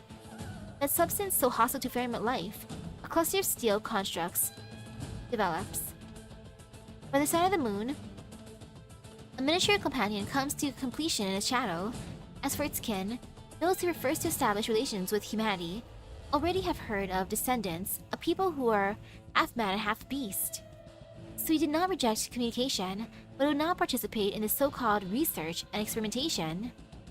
Up above, the rapidly changing land, it holds onto its passion, sensing the transformations wrought by supernatural evolution. Would humanity's development be able to aid its own evolution? Sui considers a possibility, but after countless years of inertial thinking, a rather more warped and practical idea begins to take shape within its thoughts. Humanity can become tools for its evolution. It believes with another 100 years or 1,000, it'll be able to raise its head high above all of humanity without a care, just like how it did amongst the herd before they arrived. Sui looks towards the sky. Within the distant void, a few stars are consumed by the darkness. Wang pauses the memory here. Wow, Sui. As humanity follows the scroll into the depths of the tomb of Sui, Wang walks along the other side of the scroll. It was he who made it, so naturally it will loyally adhere to his strategy. Humanity will stir the memories of the Sui and leave behind a trace of ink upon the scroll, priceless beyond measure. At the same time, by being within the tomb, he must join the game as well. From Sui truest, naked, unadorned memories, he'll find the key to defeating it. But this precise moment in time, he does not follow that particular path of obsession. He follows the Sui's gaze out of the corner of its eye, steps beyond the boundary of heaven and earth, enters the cold companion in the shadow of the moon, then walks to the side of a researcher in a heated debate with colleagues. Wang stops there, taking in the scene for a moment. He turns his head, his eyes fixed on the thing in front of him. It is an ordinary tree, a curved one with jade branches and green leaves. There's no glass enclosing it, nor is it suspended in any medium. It grows here in accordance with the laws of nature. In the middle of this place, filled with inorganic artifacts, perhaps the only reason for its existence is to remind humanity of the thrum of life amidst all the steel. With a wave of his hand, Wang places this moment into his sleeve, then disappears from the memory. It was part of the scene Sui had once inadvertently glanced at, a mere set dressing for the ancient civilization's ingenious superstructure, but it afforded the chance for the Sui proxy to be born. From the tree within that vague memory, he makes a treasure, one he will always keep by his side. Wang decides to entrust the truest of memories to him. With the help of his power, Wang will be able to leave a mark, an eternal mark within the tomb of Sui. Surely, the eighth sibling will also be ecstatic upon seeing this gift. Aw, how nice of them making a present. Unfinished business. Weariness ultimately triumphs over anger and foresight. The final choice of the true Lung is to not flash the blades of Yan at the bestial Sui. This reverence is soon rewarded. The people of Yan are able to traverse the entirety of the land, hunting and sacrificing every Fahrenheit they find in the name of their god. Between the freezing ice fields and the burning sands, there flies only a single banner. But it's not stopped there. Sui senses humanity's content. It understands why it came to be, for they are creatures bound by blood and emotion. When its thought caused some of them to be erased, it was only natural that the flame of vengeance burned bright within their hearts. It had bestowed Fairmont for slaying spears into man, knowing there would come a day that those spears would be pointed at it. It had seen the cold light shining off their points before, and it would not afford humanity a second opportunity. Its past experiences had given it inspiration before conquering its oceanic kin and the inheritors of prehistoric man's legacy. Sui decides to first solve its own problems. Prehistoric humanity had once combined their cells with those of Fahrenmuts, creating the race known as elves. Okay, that's how elves are born. So when a human and a Fahrenmut fall in love, an elf is born. It had not partaken of this union, and so none of these creatures to accompany it. A slumbering Fahrenmut can still know of all things, for the Fahrenmut proxies born during this time can observe and understand things in its stead. Once the Fahrenmut awakens, all that belongs to it shall return to their source. What it needs are not elves nor proxies. The growth and development of humanity is beyond even the casualty transcending power of the Fahrenmut to consider. Its fallen cannot prove enough of that, so why not present its body as a gift to them? Yet another true long, yet another hunt, but this time the target is the god who bestowed power into them. Rivers of blood flow, and corpses are strewn across the land. Yan has paid a heavy price, but in the end, they are victorious. More likely predecessor and a Fahrenmut DNA, like Duct and the Priestess DNA and Fahrenmut. Oh yeah, like Moo in a way would be like, hello, great niece. The body of the Sui is offered up in sacrifice, just as its former kin were, but the one accepting the offering this time is the king of mankind. All is according to Sui's plan. Humanity believes that they have overturned the mountain, floating atop them, overcome that temperamental supreme power pulling their strings. They believe they have grasped onto freedom. Its head is severed and kept as a memento. Its bones are used to construct nomadic cities, and the masses feast upon its flesh. Yummy. Every part of it that existed upon this land is partitioned by humanity, and so it lives on within the body of every human. After a millennium of both peace and turmoil, Earthpathy is eradicated. Pyramids are extinct, the ocean is conquered, and the races live in harmony. As a civilization, this is its golden age, one grand enough to suffuse the hearts of each of its members with the hope before the future. With the star pod destroyed, humanity steps from its cradle for the very first time and ascends to the twin moons. Every Terran feels irresistibly drawn towards the theories about the future and what lies beyond the star-strewn sky. For those who have survived from the prehistoric age, Kristen, the Doctor, Kelsey, they do not understand how humanity, as it is now, is able to break free from the Observer's confinement and avoid the extinguishing of all life. Both the predecessors and the Fairmont, from all we know, are immune to Originium. They cannot be affected, while the elves affected much.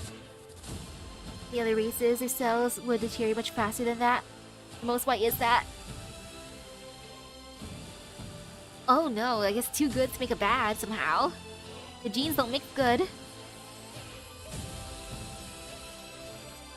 Ooh, that's really bad then in that case. Of course they could not understand. What they see is individual and collective, society and civilization. Not even the greatest minds of the era would have expected that they live within the body of Sui. The basic units once formed the bodies of Fairmont. They were replaced by humanity. What is known as the realm of the Yan is its body, transcending cause and effect. It had never been truly destroyed. Then, in this foreseen future, it will be eternally unassailable by the destructive logic of the observers. In this one aspect, it has surpassed all life. Now its body shall expand to fill the entirety of the universe. It shall grow and grow until existence meets with non-existence.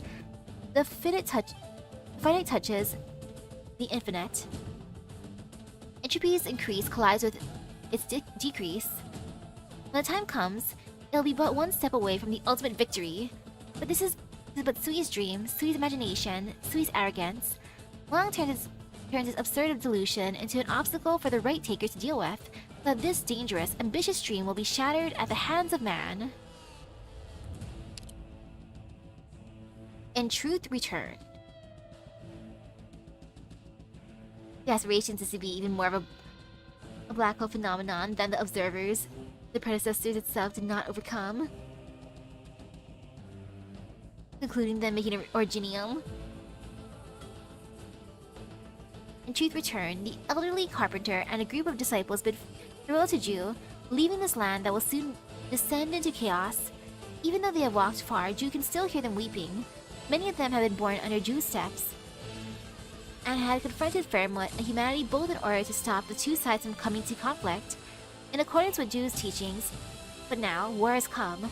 A war between man and Fairmont, a war between species, a war that has promised no rest nor quarter. And so Ju took those that followed it, those who were close, to become its elves and drove them out. This way, they do not have to suffer the pain of choice. It was also so that it may implement what gave its life meaning without burden. Those rules had formed between it and them, and the vision of peace it had preached. You don't know if you should praise Sui for having a dream the Phil is having. What a contrast to Hierda. A low hum echoes across the land, and a mountain steadily emerges by Ju's side. Once they were as beasts, unthinking and uncommunicative. Humanity's arrival not only changed the land, but it also irreversibly changed how Fairmonts treat one another. At the very least, in this age of imminent extinction, cooperation became a choice, just as humanity behaves. They sense the gaze of Sui falling upon them, along with the hostility and pride within that gaze. As for them, not even the most ancient and venerable holds even a wisp of anger in its heart. The trickle humanity had fed Sui has matured after many years of evolution. Its curiosity and arrogance have changed it completely. Ju and Ho are well aware that it has long been the Fairmut who most resembles humanity.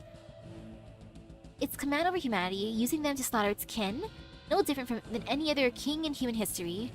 But this is its nature, its governing rules, its essence and being. With evolution as its base, it was destined to look at its kin from angles they could not perceive. In the aftermath of this inevitable clash of biology, Ju and Ho accept this outcome. And so, after reprimanding this excessive, unnatural portion of evolution, they will give their bodies into Sui. When nature's cycle renews, when the law nears perfection, or in time, they shall return. I love how Ho and Ju are just like, whatever. You were built different after all, Sui. You know, Yeah, we're man, fine. there was a lot to unpack here in part 4. Sheesh, there was a lot they have learned. For you, what about you? What's part 4? Like, that was surprising how the priestess and Doctor's people came over. And then Sui's like, oh, hello, people. I would like to be able to rule over you. And I wonder how the others, well, made elves. Like, were the humans just like, oh, look at these beasts. I imagine it went over through experimentations. But most of all, the thing that caught my attention is that existence of pheromones before there was even named as pheromones. They existed even before the predecessors came to their land, before it was named Terra. Meaning, their existence is not creation. They have long since existed, meaning when they were not born of divinity, they evolved into divinity over time. And the pheromones we have seen over Terra, like the one in Rimbilden that Ray encountered, like the pheromone in the ocean, especially in the ocean. Ah, the ocean. It was not an experimentation but rather a cooperation. He did not build that. Most likely it accepted just like the Sui.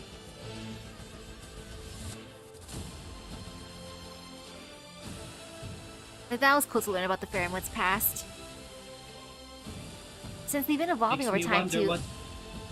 Oh, continue. Makes me wonder, that's what kind of biology they have to even impervious to originium, since I imagine predecessors did not do anything to make them immune to originium, meaning all of them was just built different. Yeah. They were all just super powerful.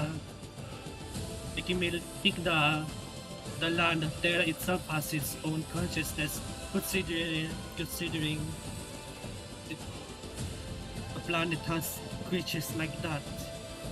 Okay. But that's just a theory and a long shot. That took to mind. For the elves, honestly, it surprised me. Surprised you as well? Yeah, I didn't think they'd be a hybrid. Yeah. The only thing that the elves managed to inherit was their long life. Literally just that. So sad. But the immunity that they should have over originium was instead inverse, the opposite. Their cells would deteriorate much faster than any other races in Terra. But imagine they would just assimilate faster, just like how Priestess did Calcit. In a way. Oh man.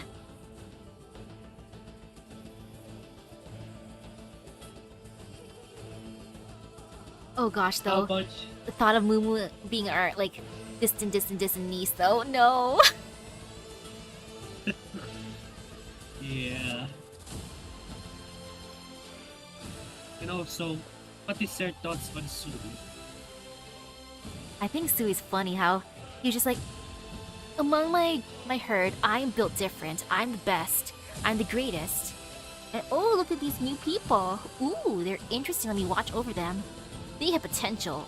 I want to rule over them. Like, really, dude? My first thought. I mean, I just even applaud of him having the audacity to think that he could surpass the observers that the doctor and priestess even cannot avoid. Like, bruh. He's funny. I would have liked to see him try.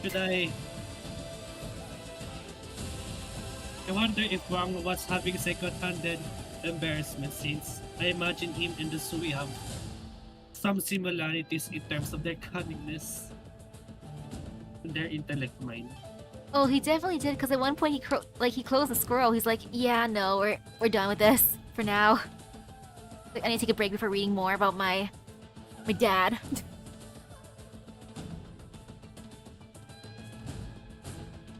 Which is pretty funny. He's like, "Yeah, no, not gonna read this all in one go."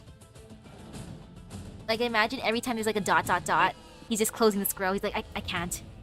Tomorrow, continue.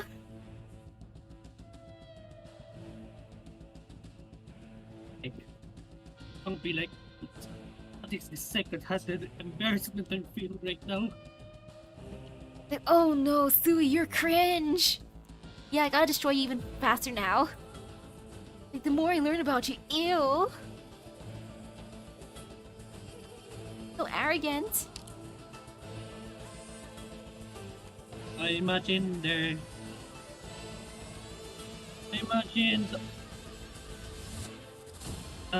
name pheromone originated from Yan based on Sui. Since the pheromone in Rimbilden did not even know what was happening in Terra since it was just sleeping, just chilling. I imagine the rest, like Kerag, was probably did not have that kind of knowledge that Sui has. But over time, their evolution became divinity, which was interesting.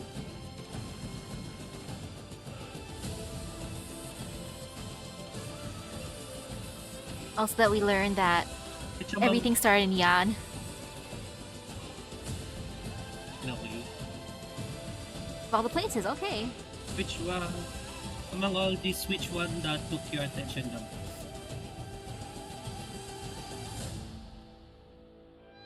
Ooh. The elves. Yes, there was a lot. The elves. Yeah, the elves.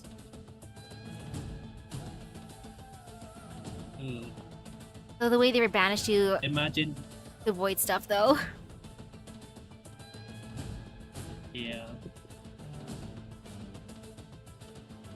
Since Hu and Ju even saw that Sui is the most influenced among all of its herd. Imagine we just talking, asking a lot of questions with the predecessors, just learning a lot. And that's where its dreams and aspirations come. Like, I feel like Sui would have gotten along with our shady snake uncle. yeah. Good thing they never met, or else, ooh, that'd be bad. But But man, it's gonna be fun seeing how it ends. I also like the contrasting conclusions that they had. Like mortal to pheromone comparison, like Hirda and Sui. Such contrast. Like one just wants to make things better, and the other one just it can be better than all of this. Thinking that it can overcome, right? Surpass it even. Such arrogance. He believes he's the greatest of all time. Yeah, tell that when he was tell that to him while he's still in the tomb suit. Truly built different. Which is why over here in part 1, I just love how it's like Wang pauses the memory here. He's like, no, I can't.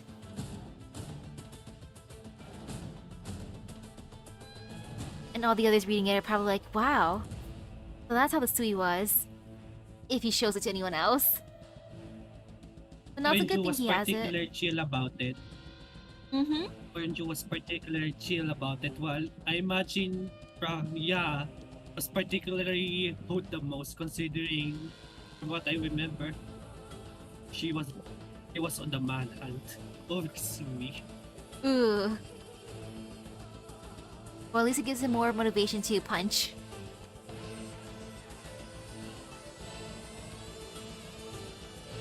That one's fun. So for the next part, Chen's part's in here, right? Is it from Garden Interviews? Yeah, from Garden Interviews.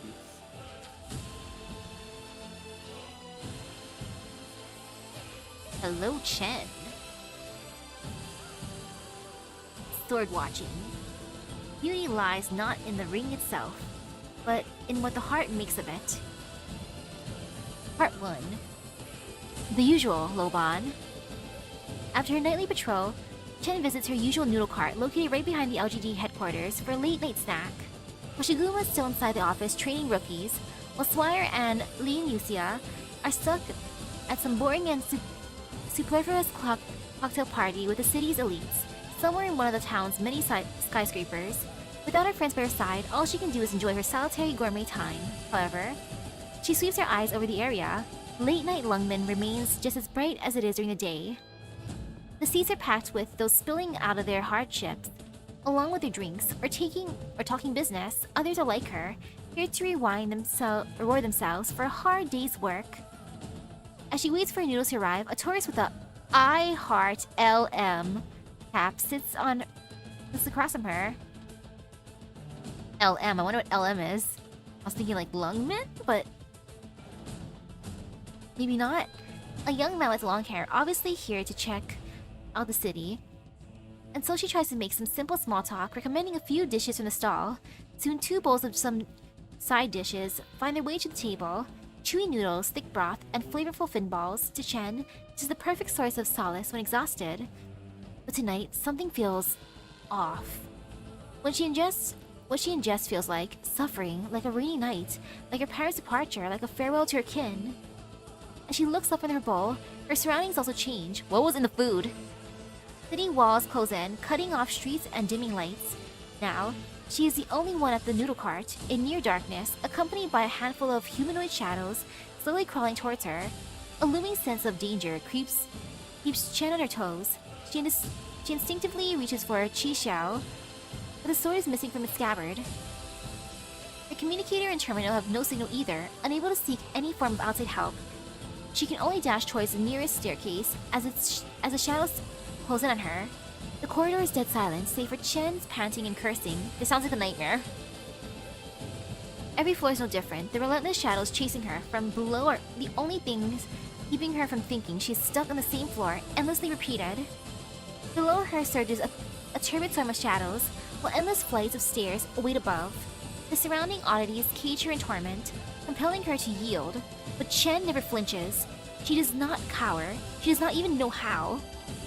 Amidst her endless evasion, she begins calculating how long it takes for the shadows to close in, and uses the spare pockets of time to search every room she passes by. Oh, she's even looting and researching. Inside she finds the Black Cloaks, her father, Wei Yanwu, Tai's eyes. Everything she fears is stuffed into each and every room. I love the thing she's scared of. Like, oh yes, the Black Cloaks. Dad, Wei Yanwu, Tao's eyes. Them eyes in particular. Everything she fears is stuffed into each and every room. They may be intangible, but they press down on her mind all the same, making her fear, making her cower. Like, what is with her? Like, why her eyes, of all things? Just as she is thinking that these rooms hold only torment, she opens the last door to find Chi Xiao. A Chi Xiao with no light. Obviously, Chi Xiao does not fully accept her, just as she is unable to respond to it. But at this critical juncture, she could not care less, and once she confirms the blade is unable to cleave through the shadows, she returns it to its scabbard and swings it at the wall. Bang! A huge hole forms in the wall, and an upside-down Lungmin appears before her. Chen leaps out and falls into the horizon of steel and neon. Officer? Officer, wake up! Chen wakes up at the noodle cart stall to find her dinner companion gently prodding her wake. The other customers have long since left, and the cart owner is watching them from a distance, waiting to pack up and go home. Your sword, ma'am. It fell on the ground. Chen takes the blade and thanks the tourist. She refixes Chi Xiao to her belt and prepares to return to the dormitory. After paying for her meal, wait, why was Chi Xiao in his hands? Loban, where did the tourist who ate with me earlier go? Tourist? What tourist? You were alone the whole night, dear. Even had a nice little snooze after your meal. As an officer, she immediately senses something's off. Was he a thief trying to steal Chi Xiao, or caster well versed in illusions? No matter who he was, she has no reason to let this go. Hello? Chen here. Mr. Wei wants me in tomorrow to take over the pharma company's case. Alright, understood. Chen lingers for a moment.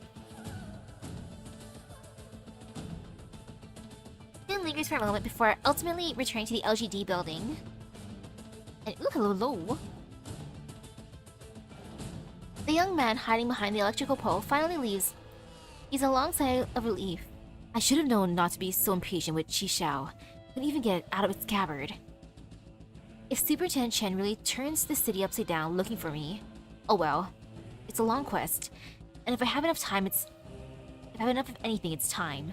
Chi Xiao will eventually be mine. Oh, gosh darn it. This brother. Yeah, I have a lot of time. I was patient for that one stone. If I could wait years for a pebble, I can wait years for Chi Xiao next.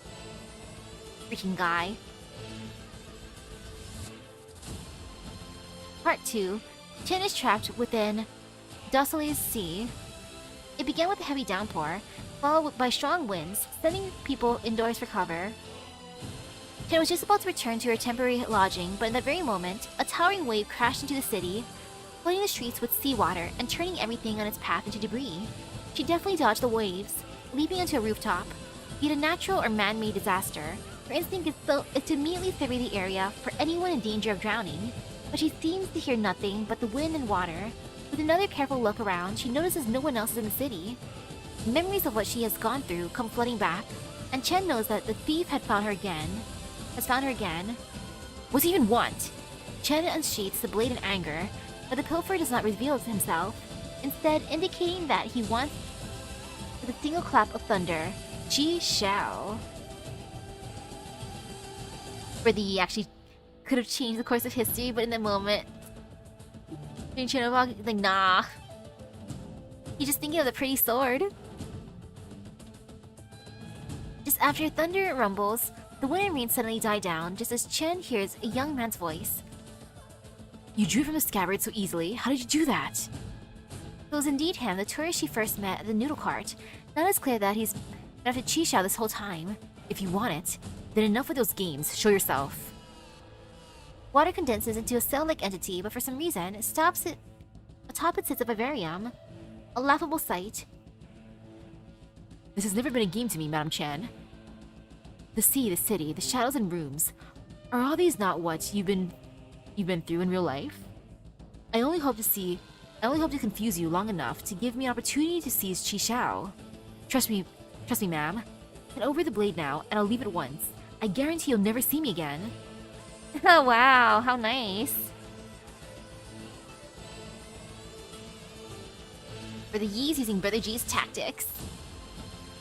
The giant life form sways to rhythm, becoming even more comical than before. Do you mean you're trying to steal my sword again? I don't steal, ma'am. You can trust me on this. I'm just testing to see if I can pull Qishao from its scabbard myself. Look, I'm a collector, and Qishao is a well-known blade. But wouldn't it be such a pity to obtain it, only to find that I couldn't even draw it and wield it myself? What does that have to do with your underhanded tricks? The life form spreads out a palm and begins to hash it out with Chen. Qishao's a blade that knows its own master, correct? So naturally, I would just have to rattle you a bit and have you unconditionally surrender to me. And naturally, I know that would have been impossible, so I had to resort to more underhanded means. I do hope you forgive me. No? Fine. Over here then. Huh? You're just gonna give it to me, give it up that easily? Sure. I'll give it to you in this dream, but the sword's still with me in reality. So how are you gonna take it? That's the easy part. The life form excitedly approaches the rooftop and extends a single tentacle. As long as we come to an agreement, I'll figure out a way to fulfill it. Watching the claws on the tentacle continuously extend and retract, ill. Chen sighs and sheathes Qishao in resignation. So can I take it you're a man of your word and won't bother me anymore? The life form nods eagerly, excitement soaked into its words.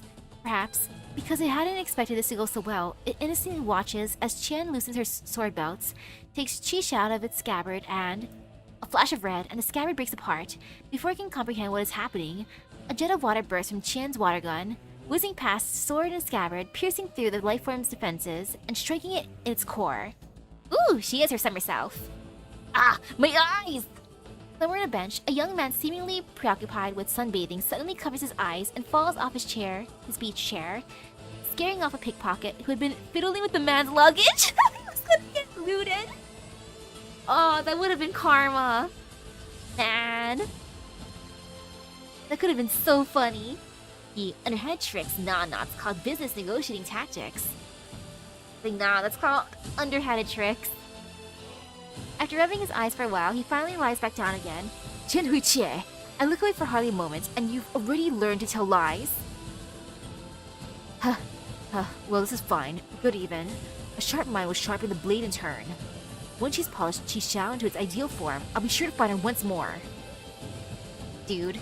Part 3, on her way to Baizhou, Chen runs into an unexpected guest. A ruler in one hand and a potted plant in the other, and standing under a tree by the road as if waiting for a friend. But Chen is certain that this man before her is the mastermind behind the chaotic dreams she's had over the past few years. The past few years, she just meets him every so often being like, this weirdo. Yeah, this is how to do the main stories in the event too, like what the heck? She thought he would have continued employing those seamless tricks. But here he is now, out in the open. Long time no see, Miss Chen. No more games this time. They're no longer necessary. The young man taps the huge tree behind him with his ruler, and their surroundings instantly shift again and again. Day turns to night, drought follows deluge. Summer converges with winter as water gels with fire. But no shadows or waves burst forth, and no matter how many times the scenery changes, it remains bright and clear around Chen herself. He finishes showcasing his latest trick, and her view gradually returns to normal. Qishao is a special sword, fearless compared to other works, even for only talking material. But what makes it so alluring is that it turns into a new sword every time it meets a new master, who is sure to possess peerless talent themselves. So you can imagine why I crave it for my collection. You can see where the stubbornness the guy had over his stone. You polish it very well. It will, Miss Chen. A treasure like this is honestly hard to come by, so we'd be willing to part with it. You've seen how desperate I am. I'll accept any offer. Ask for a garden of gold, and I wouldn't even blink. Chen unsheaths Qishao in reply, as expected. The young man lowers his potted plant and stows his ruler away to pull a sword prototype from his sleeve. Alas, I suppose a duel is your only option. Do forgive me, Miss Chen. The young man is no stranger to Qishao's swordplay, but Chen ultimately defeats him with a timely flash of ingenuity, and his attempt at pulling off the cloud-splitting sword technique is rent in vain. Caught off guard, his momentum drops to the floor along with his sword, signaling his defeat, but Chen does not escort the man to the authorities. She can guess his identity after all. Now that his sword is nearly complete, surely he won't bother her anymore, but Zhao is still a ways away, and she has to hurry to catch up to Wei Yanwu. And so the young man lays down under the tree as he watches Chen's figure vanish into the horizon. Only when she's gone does he get up, taking out the sword prototype he used earlier as well as 2 small bottles. An experienced youth, tempered to maturity, martial arts demonstrated with heart, everything has fallen perfectly into place, and he obtains what he is after. For the Yi, want me to introduce you to Madame Oni? Her honey is worth your collection. Oh no! Yeah, he'd be like, ooh, I want to know more about this. Gosh darn it. He really does take after the Sui when it comes to determination. Like, oh, I can see it. I feel the secondhand embarrassment. The same one with Sui. He's most like his papa. A new Qishao, a light and thin blade bearing a blue tint within red. Obviously carrying Chen's personal style, he admires it for a long time, then reluctantly wraps it up and turns around, returning to the garden. The placation is nearly complete, and so are his second and eldest brother's plans. The bestial Sui is about to rise from its slumber, and anything could happen. He wonders if he will have the fortune to meet another valiant and collect another Qishao. He's asleep hugging 3 Qishaos. Oh gosh. When Liang enters the treasure room, an ordinary sight, and Liang is unfazed. He drops the blanket over the sleeping man and blows out the candles in the room. Darkness true to form enveloped the dream mutterings of Yi. 400 years, that is. A sword forged with mind and soul. A true rarity. Ah, heaven's dare, heaven's eye. What will we have the next? Ooh, so close to being Aquamarine. Everyone's alive on last bar with good health. Super duper good luck. Perhaps in a Sui proxy's dream, he too, like Qi Xiao's wielder, can lead by example and forge the blade within his heart. I don't know what his heart blade would be. I feel like it'd be a silly one, like one of those retractable, those fake retractable blades, plastic ones. And now switch to 5. I'm gonna change the tunes a bit. The climbs of Sui. Actually, no, perchance a dream. We be dreaming after all right now. Okay, time to switch around.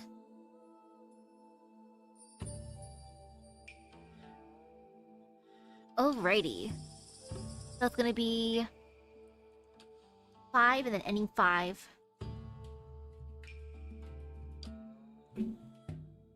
Got this, let me... that. And then switch over to... that. Fix my screen real quick. And there. Wang's POV. Open your eyes. Enter Sui's remnant consciousness. Pathfinder, Hall of Candles. You feel bad for Chen. Imagine she's expecting to come across it on the front thief every year. Yeah! And he just trolls her each time. Or she trolls him each time. Pathfinder, Hall of Candles. This building near the entrance of the garden is the place where Jannie's tourists pay their respects and pray for good luck. They light joss sticks and candles to pray, leaving rising spirals of smoke when they leave. But when the garden closes, this becomes the headquarters of the Sui Regulators' garden management. Under candles from all across of Yan, candle makers light their own candles to reaffirm their commitment to their duty to rekindle their spirits. Break apart Sui's defenses, the bestial Sui will awaken, crystallized rage drips from the spike. Idling by emotion's side, waiting for the moment to crush your heart. Research it. Ceaseless. Strange object created when depicting the bestial Sui, so will not allow others to pursue its memories and thoughts. Even if it has yet to awaken, the extension of sensation staunchly obstructs all change. So long as you pay attention to shifts in mood, you're confident that with this monster they call Ceaseless, you'll be able to perceive the principles behind Sui's ability to transcend causality. Forms lost meaning. Nobody cares that these entangled characters are dumped here. You, your body's a Sui's, your eyes looking toward the earth.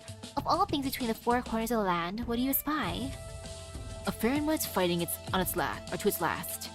Sight begets thought, thought begets desire, desire begets matter, matter begets sight. Finishing touch. The brush and paper are ready, dark ink marks the inkstone. You'll be able to redefine reality a little with these. Use ink to birth a tool. Yi fetches a long, inked scroll. Each from your trips through the garden has left behind precious marks, and the assembly of such remnants means that the garden, even the tomb, holds no more secrets for you. And also, you can rouse the incomplete instrument, or whether or not you wish to take on this burden for the Sui proxies and use humanity's determination to complete the device. Bring ink to paper. Your marks are left in the ink, your experiences become years, the past assembles into the structure. Powering on endless search, the moment Yi hands it over to you, you seem to see countless figures. They all share a name, and by their side, the light of flames no longer dances. Memory Scope. Created by Sui proxies for the purpose of fighting the bestial Sui. In its endless spinning, the myriad possibilities of its awakening are revealed, allowing Wang to plan ahead. Break apart Sui's defenses. Have Little Moji. With Little Moji's help, you peel back the surface of Sui to reveal the spikes of rancor hiding beneath its skin. They pace about you, ready to tear apart your flesh at any moment. Research it. So long as you pay attention to the changes in matter, you're confident that with this monster they call Merciless, you'll be able to perceive the influence of Sui has in reality. Merciless. Being an object created when depicting the bestial Sui, Sui will not allow others to trample upon its vessel. Even if it has yet to awaken, its body instinctively searches for premonitions of change. Wander into Wonderland, suppressing the earth. One can see wooden pillars shaped like nails or rules all across the garden, green of all color. The influence can be seen in their monochrome surroundings. One need only stand within the zone to lose grip of your senses and for your consciousness to transcend your body. If you take it one step further, use the instrument, have memory scope. With the combined power of the Sui proxies, you see the imagined awakenings of a god within the ever-spinning instrument. Face it, recorded memory. The memories of the Sui proxy induce signs of gasification in the ink-turned icon, but the finishing touches still requires a human hand. Vessel of Shuo. A vessel that has been annexed, containing all malice and wrath. Its original owner slumbers eternal, replaced by restrained pride.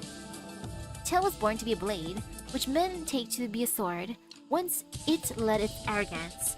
Run checked. Now it knows to conceal the blade. Strategizing. Ooh! Look at how cool they are.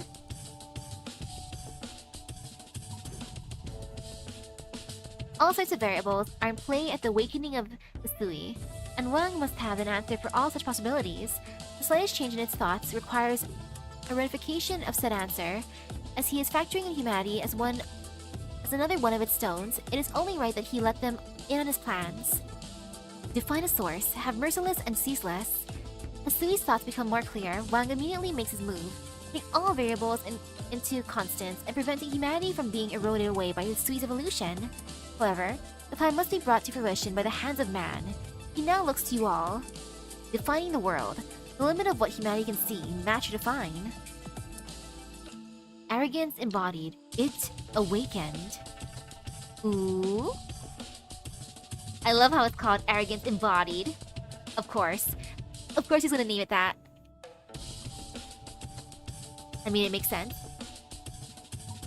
And okay, so ending 5. And then all 4 parts. Or 4 parts. It's a fight Chung Yue and a half-awakened Sui at the same time. Ooh! Okay, yeah, that is pain. That is all pain. All fear, all pain. Oh, man. Now that is a terrifying duo. Now let me fix my things since I changed stuff over.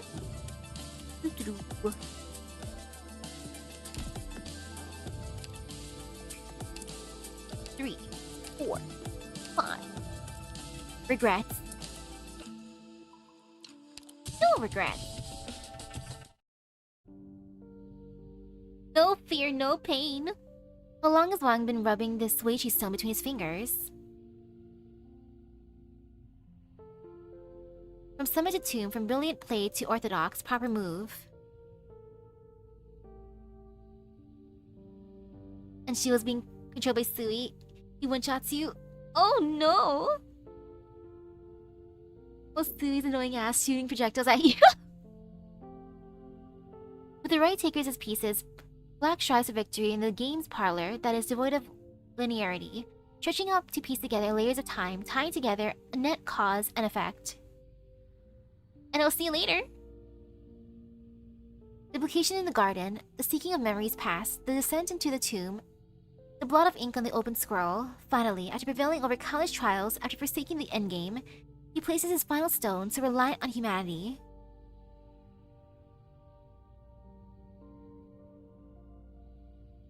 This may be the most dangerous of the bestial Sui's many absurd delusions. If it abandons its body in the wake of its awakening, swallows up the proxies, steals Chongyu's body for its own, and hides in the shadow of the earth, none will know how it will construct its fortress of vengeance over the years. But now this illusion has reached its end. Flip the table! Wang supports the fallen puppet, steadily placing it upon the ground. The empty body's eyes stare straight ahead, but Wang knows that after the defeat of Sui's consciousness, all those eyes can see is the darkness of the void. With a flick of his sleeve, his body dissipates, leaving only a few motes of light. This was a battle where Wang relied upon the power of his siblings and the stalemate between humanity and Chongyue, skillfully peeling away emotion, memory, consciousness, and cognition from the delusion. When imagination goes where it cannot go, willpower cannot bring itself fully to bear. All that is left is what Wang had planned for. Purity, perfection, just like those 12 obsessions born from dream. Oh, it's so cute! Little Emoji flies out from the team of right takers, inquisitively pacing back and forth by the moat. As an instrument born from ink to seek memories, searching for an imagination is in its nature, and it is this very nature that allows it to lead to the group in finding Sui's most dangerous ideas.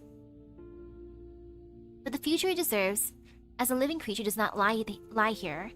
After it has eaten and drunk its full, the little thing lies down to sleep, leaving only one of its creators cradling it in his arms. Aw, baby! With a care he has never before shown humanity. That's an adorable thought. Brother Wang just like cradling the sleepy baby, rocking it. Which of you shall receive the seal?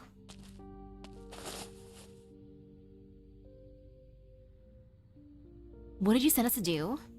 The sights we saw while searching for that seal, the flames, the devastation, and the suffering. Even after defeating the Grandmaster's body, nothing has changed. Wang does not answer her. He simply holds up little Emoji, hinting at Lazy to accept it. After some hesitation, Lazy reaches to take the sleeping seal and hands it to the candle holder behind her.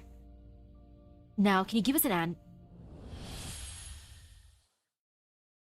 Lazy has barely even thought of asking for an explanation when Wang sends her out of the tomb of Sui, alongside her entire cohort. He just banishes her.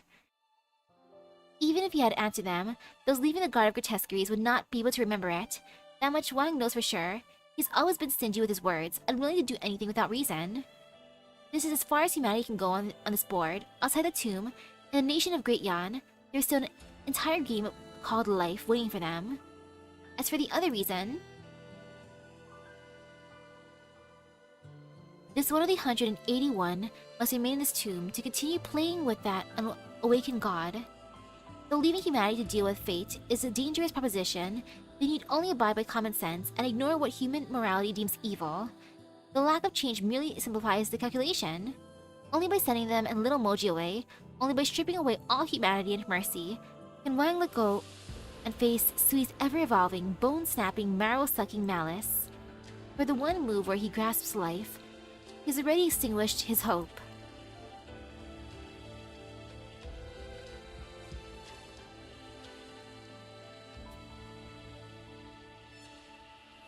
Brother Wang will be with Papa Sui, playing the game over and over and over again.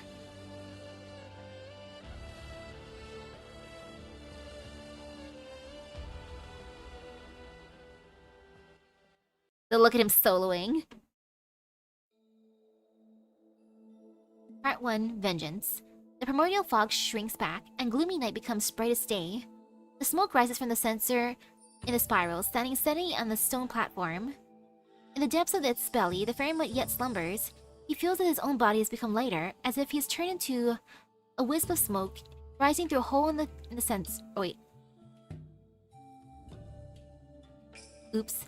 In the depths of the belly, the ferret yet slumbers. He feels that his own body has become lighter, as if he's turned into a wisp of smoke rising through a hole in the censer, floating across the heads of the candle holders and Imperial guards. Floating past the sealed stone door of the mausoleum, floating through the skies above Baizhou towards distant lands, he is Sui's sole proxy, bearing the entirety of its wrath, and so his mission is to make humanity, make the true Lung pay the price for betraying their gods. Avoiding the encircling Imperial Guard, the searching candle holders, and the ensnaring Tianjis, he walks the land alone. As the Great Wild Hunt has proven, relying solely on the might of the Fairmouth is insufficient to destroy humanity. Thus, he does not mind bleeding or blending in with the crowd, twisting man's society and order to his own ends, so that he may throw all they have created into the flames. After the hunt came hardship, with refugees and bandits milling about the land, and the end of the 100-clan rebellion saw the realm's treasury being squandered to near exhaustion. The hunt was not simply for conquest or the defense of the nation, while the future generations will know of it as a great feat for their benefit. In the here and now, a single thought of the true Lung first brought corpses strewn everywhere, and the collapse of the ancient order, the people cannot yet see any outcome of felling the Fairmouths. All they know are that the bowls of plain kongi they cradle, so thin that you can see the bottoms through the grains. It is amidst this chaos that the talented man made himself known. It is said that he was the heir of the Cadets branch of the House of Yan, that his family gave their all during the hunt.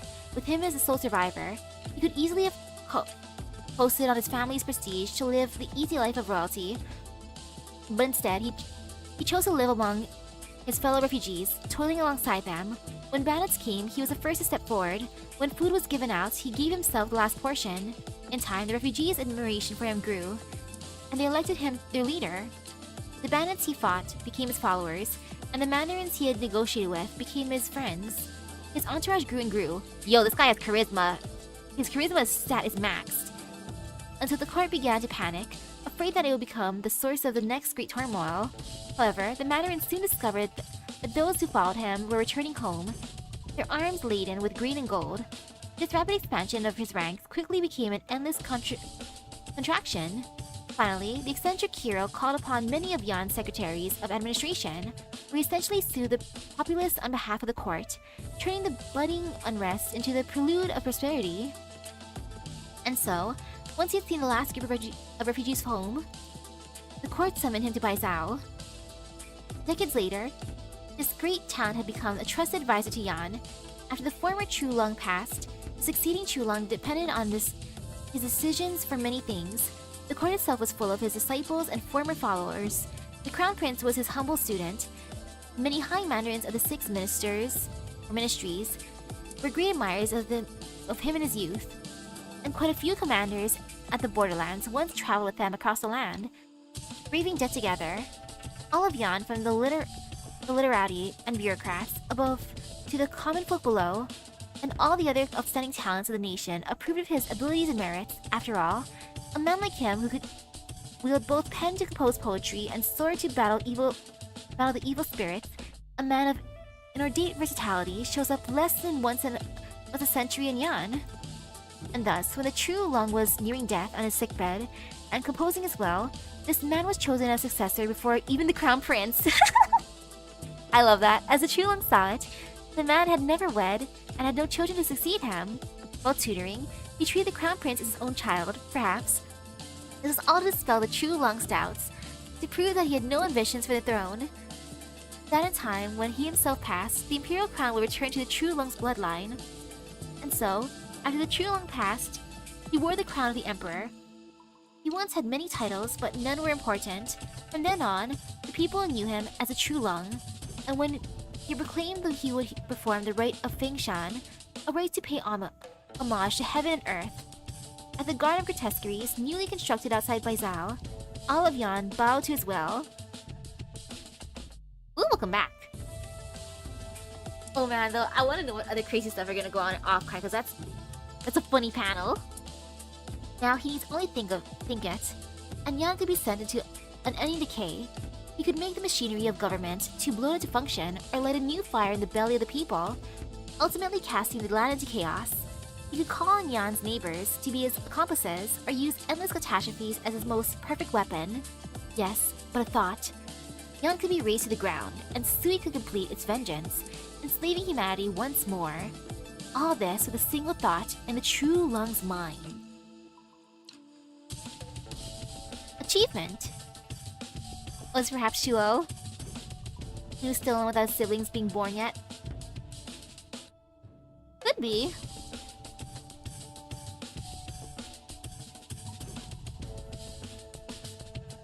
Achievement. In the end, the true Lung could not follow Suye's plans. For one simple reason, he could not bring himself to destroy everything he had built. Back when he still bore the pure wrath of Sui, he sowed the seeds of suspicion among the commoners. He intended to incite a new 100-year clan rebellion to shake the foundations of Yan. He used the flames of war to rend scars in the soil. Through this, he would obtain the ultimate victory, becoming the king of barren land. And the petty warlords beneath him would slaughter one another, and the people would know no rest. However, as he walked alongside the refugees across the countless miles, he began to re-examine his mission. This was the first time he truly looked at humanity, rather than simply observing.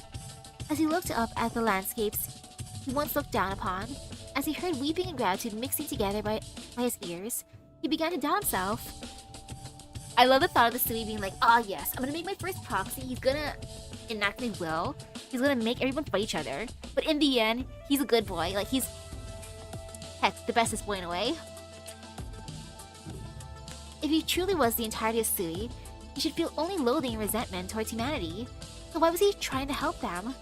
Did he wish to obtain satisfaction from their fawning? Or perhaps it was a sort of sympathy towards man and their morality? But if he was not the bestial Sui itself, then what was he? A pair of eyes? A puppet? If so, he should only be a tool for Sui's vengeance. From whence stemmed this emotion? He had no answer, only doubts. These doubts grew and grew, and that first great fury eventually gave way to consideration for humanity. He revised his plans unceasingly, breaking apart the cruel scheme he had built with his own hands. In the end, the shadow of war became a shadow looming over the court. And when he realized his reason to seize the throne was simply to hold the ultimate title of humanity, he was finally willing to admit, though his self may have originated from a Farinmut, he was no beast. And so, Yan came to have a perfect true love. He was involved in the writing of every decree, took interest in the appointments of bureaucrats, amended laws, formulated standards, and advanced the sciences. Under his talent and foresight, the people did not want for food or clothing, and enjoyed lives of peace. Yo, okay, he's the best ruler. Catastrophes are predicted with precision. I see the Sui plan is. Sui plan sure to carry that hatred and malice, but Sure realized that hatred is not even his own. It was a directive. When he discovered other things besides hatred, which one he would exactly choose at that moment?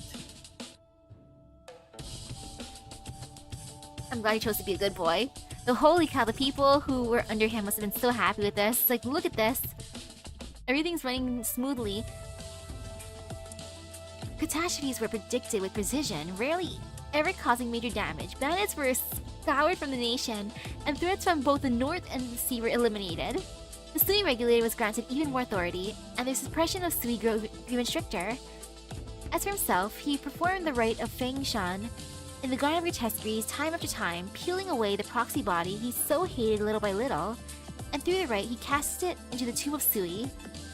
Now, he was undeniably human, and among humans, there were none as perfect as he. As the true Lung, he had a mission, a duty, to lead his nation to the same realm of perfection as he. So long as he existed, his temperament, this awareness, would not change. Nice ribbon. Ooh, thank you. The people of Yan have not seen the true Lung in a very long time. It is not just the commoners, even the mandarins of the 6 ministries have hide or hair of him. One day, he suddenly expelled everyone from the palace and ordered the Imperial Guard to seal it off. He's not shown himself since that day, 100 years ago. The lives of the populace remain as smooth as ever, and Yan does not suffer for their ruler's silence. Continue to be one of the few prosperous nations of Terra. Before the sealing, the True Long had written a grand tome of all things big and small, thoroughly elaborating on every subject imaginable. Answers to almost every question could be found within. Commoners consulted it to plan their lives. Mandarins consulted it to understand their duties and responsibilities. Artists and scientists consulted it for inspiration. The political system stabilized, the mechanisms dispensing rewards and punishments were flawless. And all did their duty loyally, without slacking. The True Long had given them the answers to everything after all. Living a life like this should have been incomparably wonderful, but everyone could sense a terrifying fact asserting itself.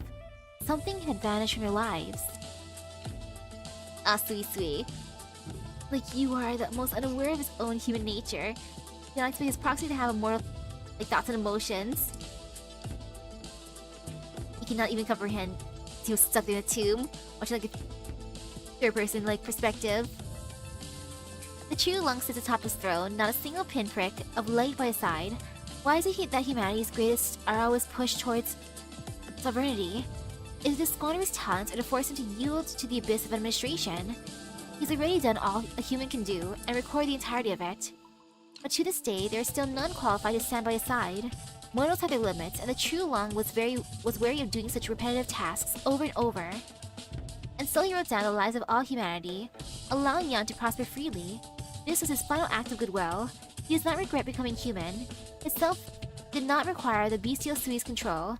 It is simply that even one, as attached as he will, always have things that cannot be resolved alone. Yet mortals cannot keep up with him, and so he sank into the irresolvable void. Like a foul beast flying towards the sky, he can see the dark expanse of the heavens and cast away the land behind him. But he'll never be able to reach a single twinkling star. Thus he sits there at a standstill. Ah, he's lonely. Fall. With his flawless order, in a remote corner beyond, an old man lifts a torch.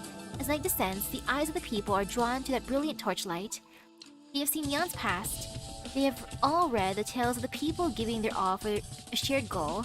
In the end, the 100-clan rebellion, the Great Wild Hunt, and the revitalization of the True Long brought. Now, the light of this flame lights new things in their hearts that had left them long ago, desire, purpose, doubt. As the all-powerful True Long had written everything down, they grew dependent on what they'd been told and no longer questioned anything. The ruler sat in silence for a century, yet even the ridiculousness of this had not stirred any doubts. But now, the flame spurs the people to reject the silence. They eagerly light their own torches using the old man's, bringing those sparks with them as they walk to Baizhou. Mandarins and soldiers try to stop the flame bearers, but when the fires illuminate their hidden doubts, they allow them to continue onwards. Thus did the long trails of firelight lifted high, when their way all across of Yan to Baizhou. They gather before the palace, trying to use their light to illuminate the final obstacle before them. The Imperial Guards, the most loyal defenders of the True Long, and the ones who have sealed him within. Over the last 100 years, cohorts after cohorts have guarded the empty heart of Baizhou. The True Long issued no decrees, the palace showed no activity, but they still watch its gates, allowing them to pass. The fires reveal their blind obedience, and also begin to rouse doubts in their hearts. The guards decide to compromise. The dust-caked gates are opened, and the people lift high their torches as they enter, searching for any trace of the True Long. None attempt to plunder the building or to damage it. They simply wish to know the truth. One question runs through the minds of all the flame bearers: did the True Long no longer wish to lead his subjects, or did he actually vanish long ago? With every room opened, some decide to stay to sweep away the dust and wipe the furniture, allowing grime-ridden time to flow once more. When the doors to the main hall are opened, and firelight enters for the first time in a century, all that can be seen atop the throne is a gown and a crown. At the summit of the Garden of Grotesqueries, where the rite takes place, a man with a beard reaching the ground plays Wei Chi with a white-haired elder, dressed in black. The board is atop the altar that suppresses Sui. The stone stands where the sacred vessels are placed, serving as benches. The two place their stones with ferocious speed, so before long the victor is decided. It is the younger of the two.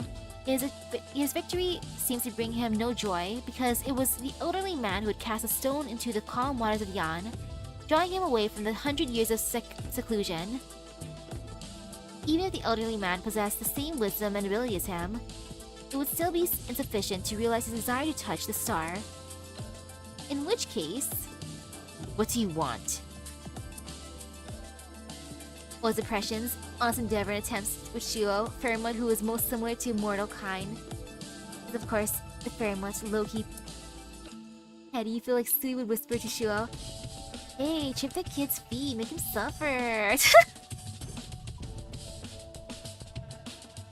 Oh no! With Shuo, he just wanted to make the ultimate troll, but no. He didn't want to make the ultimate petty thing. And ooh, almost there. Nice. Go get that Aquamarine. The elderly man raises his head, one blind eye nearly pure white, the other as black as ink, yet with no luster.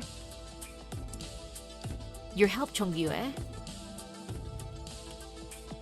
The man known as Chongyue, who once held the title of Trulong, stands, peering closely to the elderly man.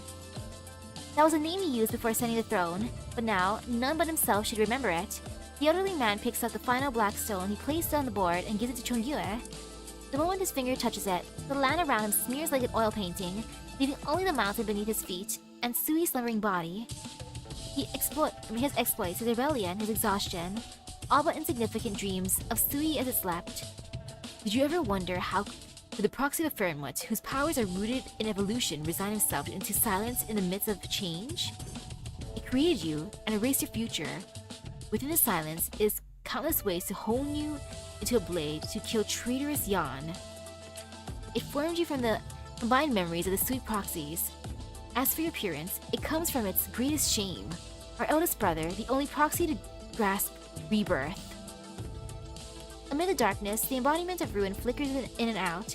The elderly man looks towards a surging void and begins to speak more quickly. It has been evolving for a very long time now. Relying solely on planning would not suffice. There may be countless of you gestating within its imagination. There may be many tricks I have not foreseen being thought up at this very moment. But if Sui has prepared you to shatter our resistance, then you shall certainly crush its plot. Do you? The tide rises, erasing the last speck of reality from within his fantasy. Big bro, was it you visiting? Rebirth.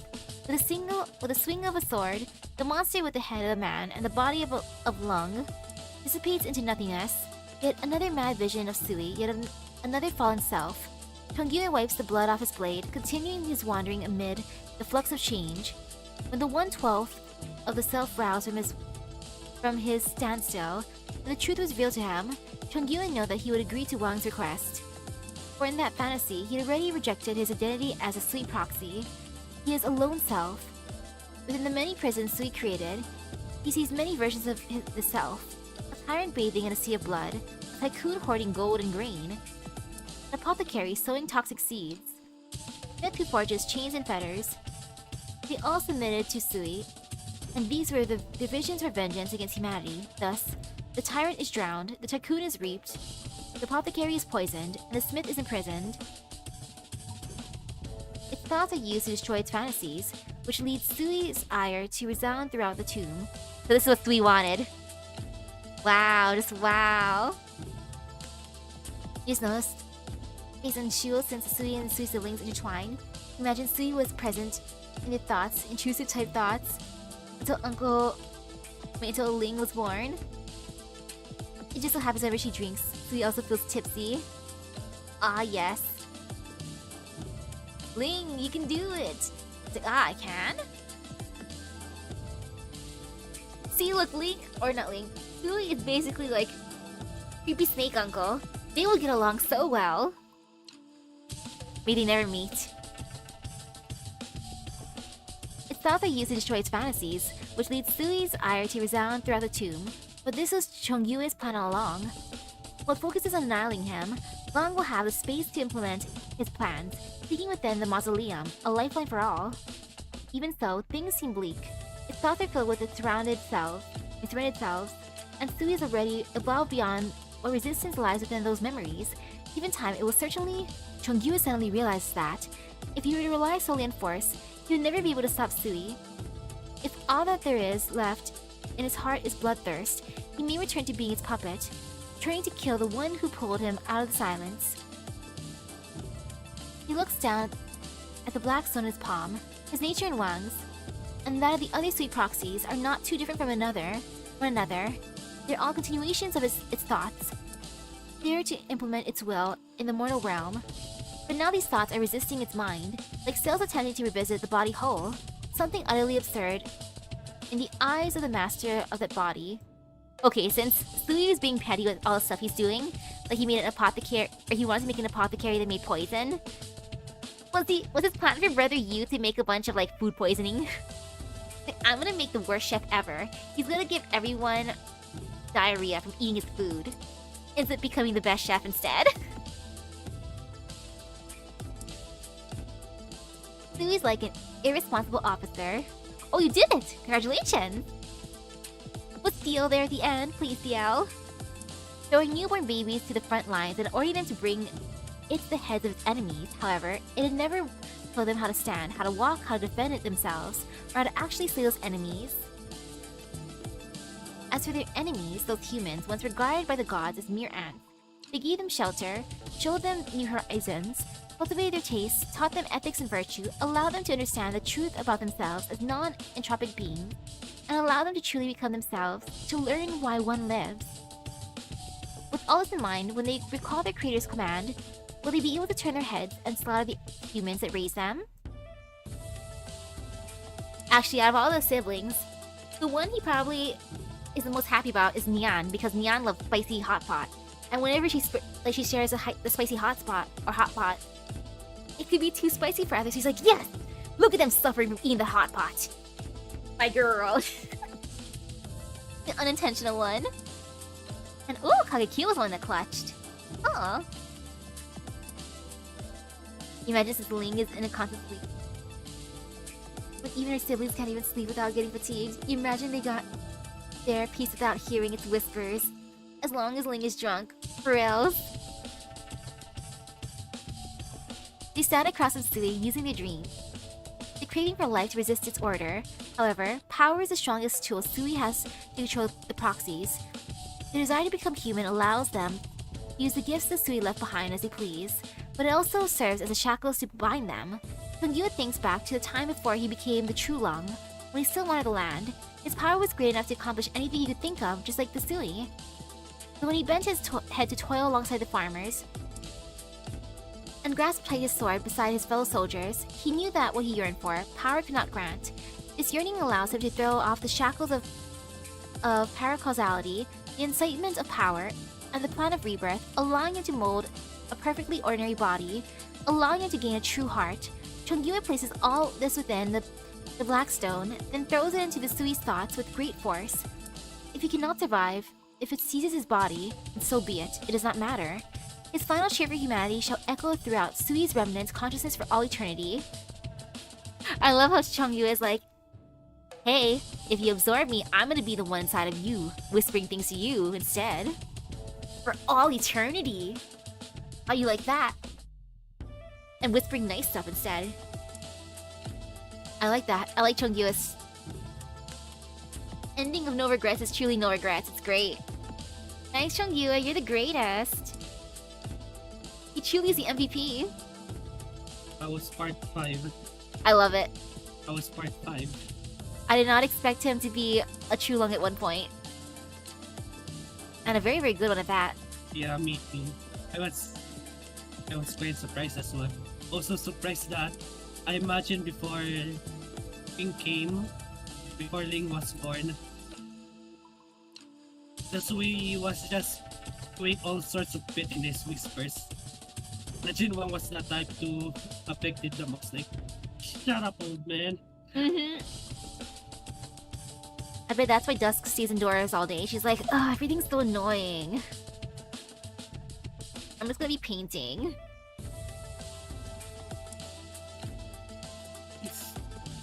I think it was established that amongst all the Sui siblings, only Ling can sleep.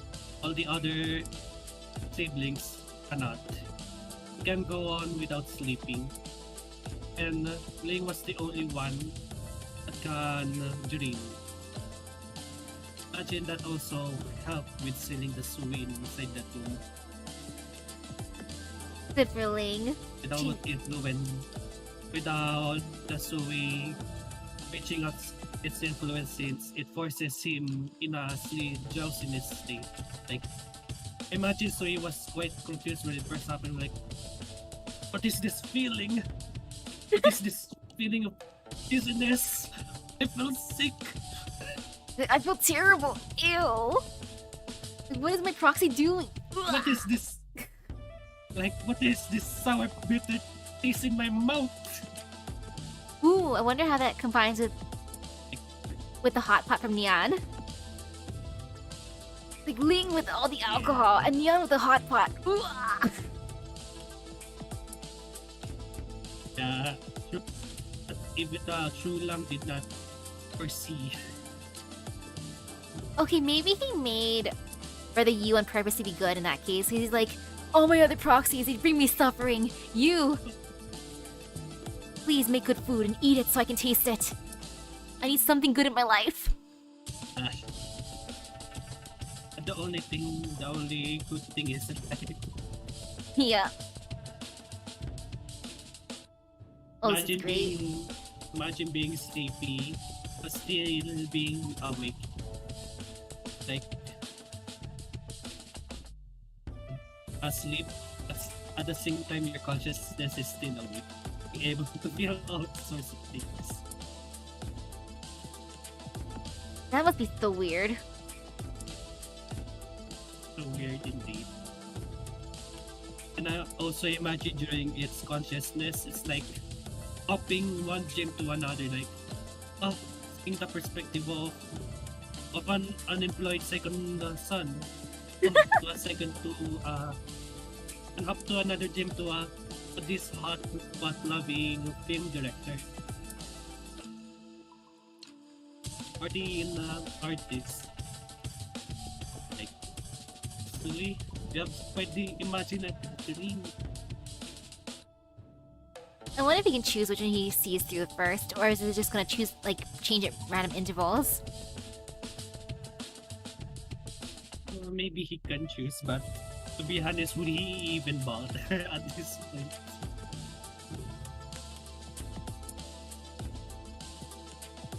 I feel like out of everyone, he probably just want to look at our... Ooh, actually, wait. Which brother would you want to look at more? Our wonderful one who likes... Our deadbeat one, or the one who sells stuff? Because both are causing mischief. Yeah, that's the closest thing you can accomplish. To be honest, since Wang is probably be the most that would interact with the most, like, I imagine they even converse while playing Weichi. Probably. Like,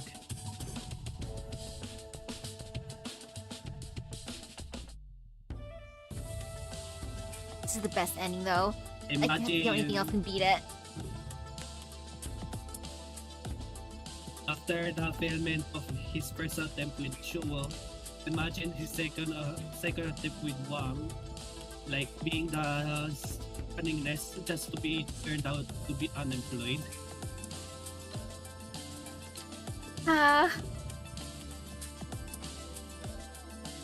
All the disappointment. Even Wang did imagine Wang during his early time being bored did not even know what he was doing until Chia came and introduced Weichi to him.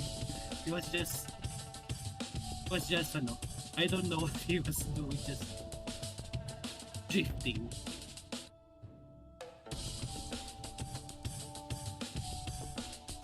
No wonder he's getting so angry. You're just adding on to his anger now. Maybe like, why is this children of mine doing that, causing mischief and tragedy? Disappointed father. They couldn't do anything. Like, how freaking dare they? They're supposed to do whatever I want. Why are they being so rebellious? Like, oh wait, they get that from me. Oops. Yeah, who do they think they call after? All after him. They get it all from him, literally.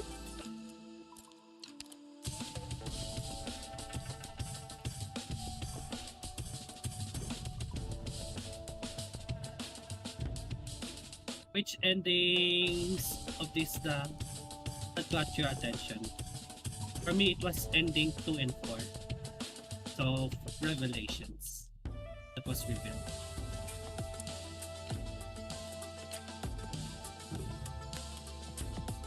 Ooh. Okay, that's pretty tough.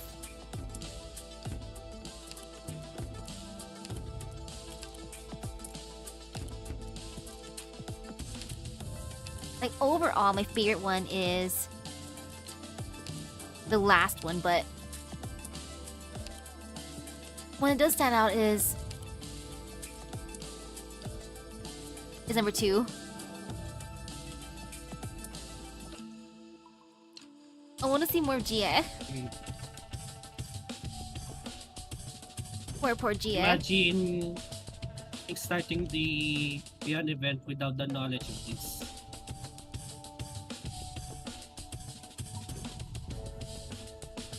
I wonder how much they're gonna actually like. A lot of doctors. Yeah, like how much are they gonna reference this? You'd be surprised. I'm excited.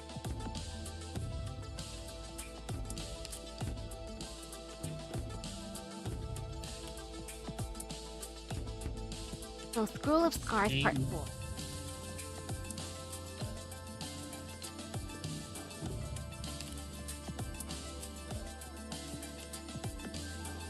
Is starting off strong with never forgets, study of words, seekers, let times flow. Now revision. It is a cold, wintry night, and in front of an ancient, abandoned temple, the pot of Konji cooks atop a pile of firewood. A student huddles close, warming himself by the fire. The sharp-eyed Will noticed the burning firewood is actually a stack of bamboo slips covering in writing. A bright yellow inner flame devouring the inky brushstrokes as it grows. Such a pity. The student turns in astonishment towards a speaker who appears out of nowhere. The unexpected guest greets him, introducing herself as Jie. Oh! A writer speaking lost works.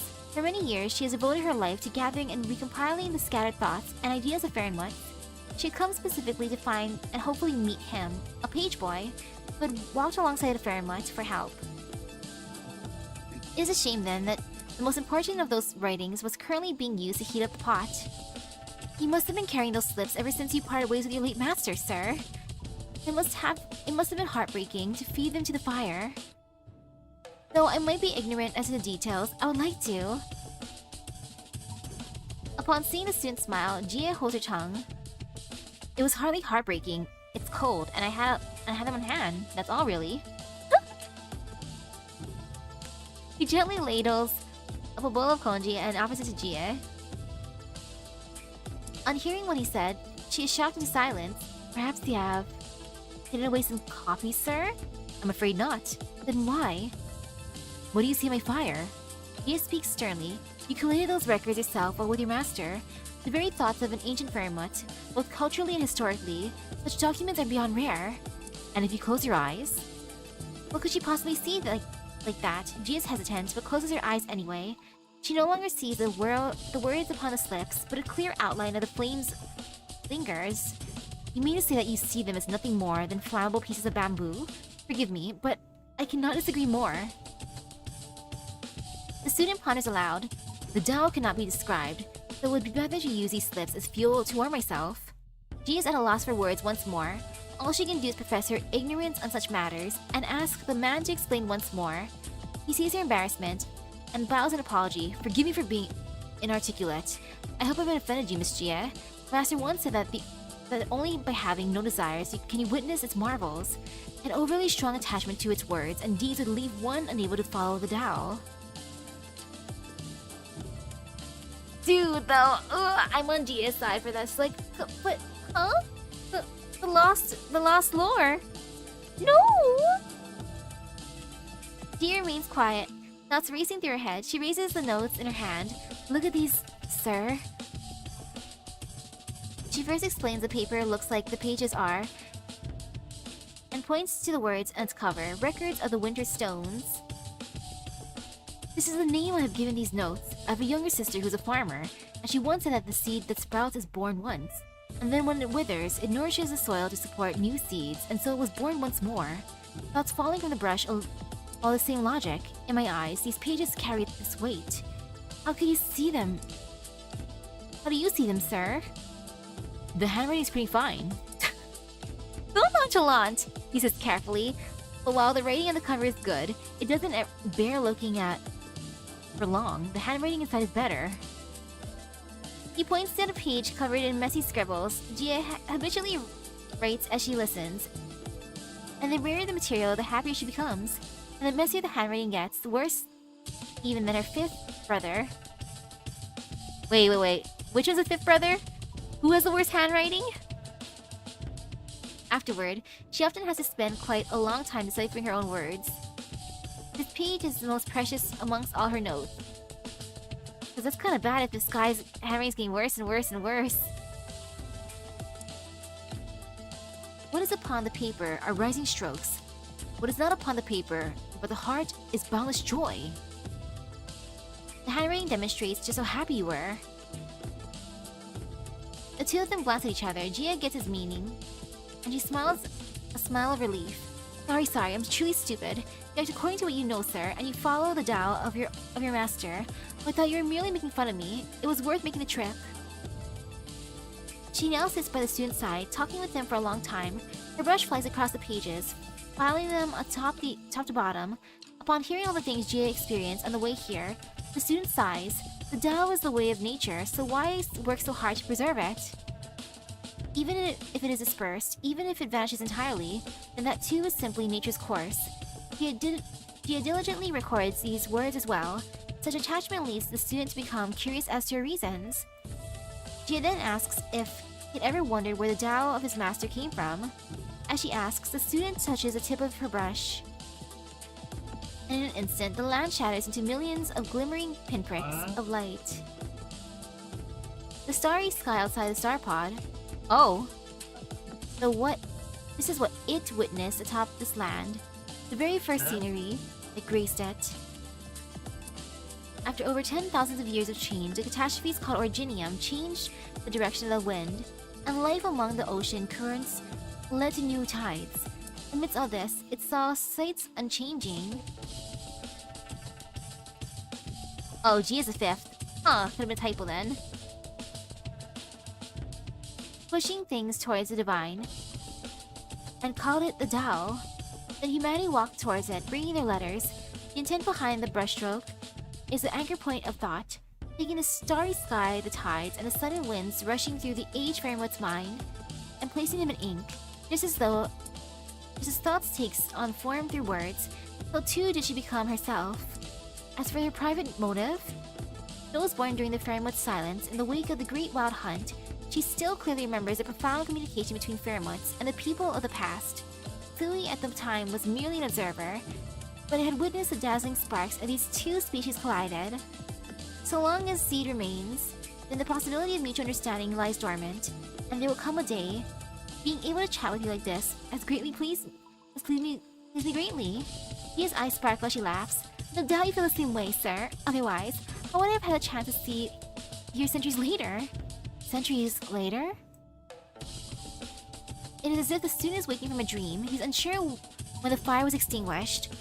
Before the bamboo slips were fully burnt away, the one who lit them poured water over them, unwilling to let them go just yet. The fire had been extinguished for centuries, already a pile of ancient dirt, and within it, the remnants have been carefully unearthed. Several bamboo slips not yet fully burned. From one or two surviving strokes of ink, the true form may be glimpsed in the brush's intent, and its meaning understood. As for the girl by the remnants of the fire, she holds those precious slips in her hand. She did not have time to wipe the ash off her face. You Be the same as my master. The student's form becomes like a log. Centuries later, in the land of Yan, is there anyone who wishes to read these? We keep stories in winter for the coming of spring. If we store the seeds well, then one day the flowers shall bloom across the fields once more. The student lets out a long sigh, like ink dipped or dripped into water, slowly dissipates. I am surprised about the star pod part. Interesting. And who is his master? Was it someone from the star pod or one of the fairy moths that I guess help make elves? They teleport here. Ooh.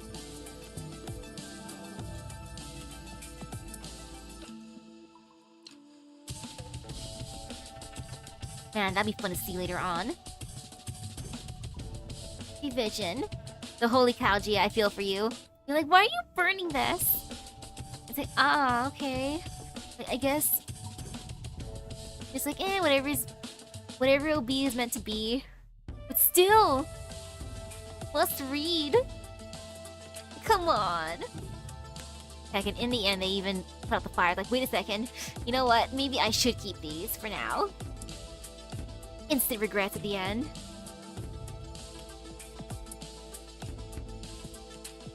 And now the next one is Black White Part 4.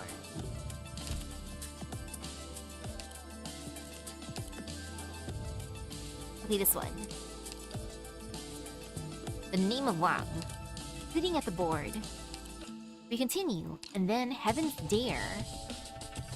The wolf of the deep earth is now wholly returning to the deep earth, turning reality into void into reality. They abandoned their bestial forms and became the mountains and rivers of the land. The null became all. The mountains became its skin, the rivers its blood vessels, and the land became its entirety. It is Terra, a fairy mutt known as Terra. Like a foul beast hatching out of its shell, it tears through the star pod, enveloping it, struggling to break away from the tethers of gravity. Floating off into the depths of the heavenly abyss, free yet lonely, it will persist in this flight for thousands, 10,000s of years. Time is of no concern to Terra. It need only be patient and await the day the threat no longer exists. Having inferred the game up to this point, the stone in Wang's hand does not fall yet fall. The hulking ash-white supercomputer cluster watches him with its unwavering inorganic eyes. Like any good audience, it spectates in silence, at least until now, when Wang hesitates. Upon its screen appears a series of words. Success rate 0. After a long pause, a square decimal point appears beside the numeral representing absolutely nothing. Following many more zeros with a finally, at the tip of the countless zeros, nothings, and naughts, a higher digit appears to wrap it up. This is its calculation, and it matches Wang's own. Single precious chance to succeed, less than a hair's breadth from ruination. Wang rolls a stone between his fingers. At his feet, masses of discarded stones have piled up into a miniature mountain. And ending like this, playing from the hands of an invincible enemy, will be considered a draw. More than 10,000 calculations, more than 10,000 defeats, this draw was not so easily won. A question also came to rise when they revealed that Fairmont existed before the predecessors came, is that who gave birth to these extraordinary creatures? I know, right? Where'd they come from? But in the end, Wang tosses is stolen to the pile too, to carry out new calculations. The audience attempts to display puzzlement on its screen. Wang ascends to the Shadow Moon, sitting before the audience, seeking a way to reap a great benefit for Terra, or rather, to use an expression his siblings was fond of, to reap a great benefit for the mortal realm they yearn for, one of endless variety and joy. If Terra were to turn null into all this, all Terrans would become its proxies. Even if it successfully escaped from calamity, the mountains return to the mountains, and earth to earth. How many could separate themselves from the chaos that mingled wills and return to being people? His sister already knows well the suffering of being trapped in inescapable muddy waters. If she could know this pain, worry would appear in her eyes, and she would stroke the hair by her temples. Her habit when about to dispense sage advice. Even if there were a slim chance of hope, but civilization would be annihilated, she would never accept it, even if she devised a way for his family to remain. As for Wang himself, when has he ever cared for others' advice? He wants to win, of course. From the dawn of the heaven and earth to the moment all things fade into oblivion, such a match is rarely met. Such an opponent is rarely found. A Weishi player would not wish for victory. For the sake of this victory, he sits atop the Shadow Moon in unending interference until his hair grows white and his body and mind both begin to fail him. There's always a price to pay to peer at heaven's design. But what is victory? His past loathing and hatred, burning for a century, so blaze bright in his heart, for that chance to succeed, for the distant so-called continuation of life. Will he push the mortal realm before him into muddy waters? This mortal realm that might not be quite so dull after all. It seems the machine's judgment is nothing remarkable either, and an ending like this would be a great defeat in his eyes. He rolls a new sun between his fingers, beginning yet another round of calculation. Wow, looks like Wang made a friend. A robot friend in the Shadow Moon. And if it's an AI, he befriended BB. Look. Yay for BB channel. You know, I find it quite funny that Wang has an cheat code kind of access to all kinds of knowledge that Lab would thirst for.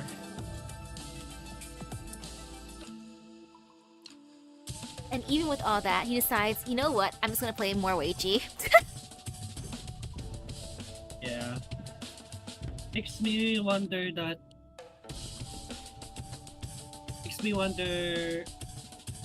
if there are other pheromones that has this kind of knowledge. The only other pheromones that come to mind is probably Isharmla, the pheromone in the ocean. I think it's like Zoe has cooperated with the predecessors during her visit. And that makes sense. Who knows what kind of knowledge that they had. Based on the other pheromones like Piragander, I feel like she was just minding her own business when compared to the rest of them. Like she was during the Kerag event, she was surprised when these tiny little creatures was just finally over here on her body, on her mountains. Then again, she was also in a snowy area, so it's like way different. Yeah. And there are also pheromones that was just hibernating like the one in Wimbledon that Ray encountered. I imagine that one is just doesn't know a whole lot and just minding its own business, sleeping. Probably. For the most intriguing part is most likely Kami of all, since the superstructure was there, so maybe they also cooperated just like in Isharm.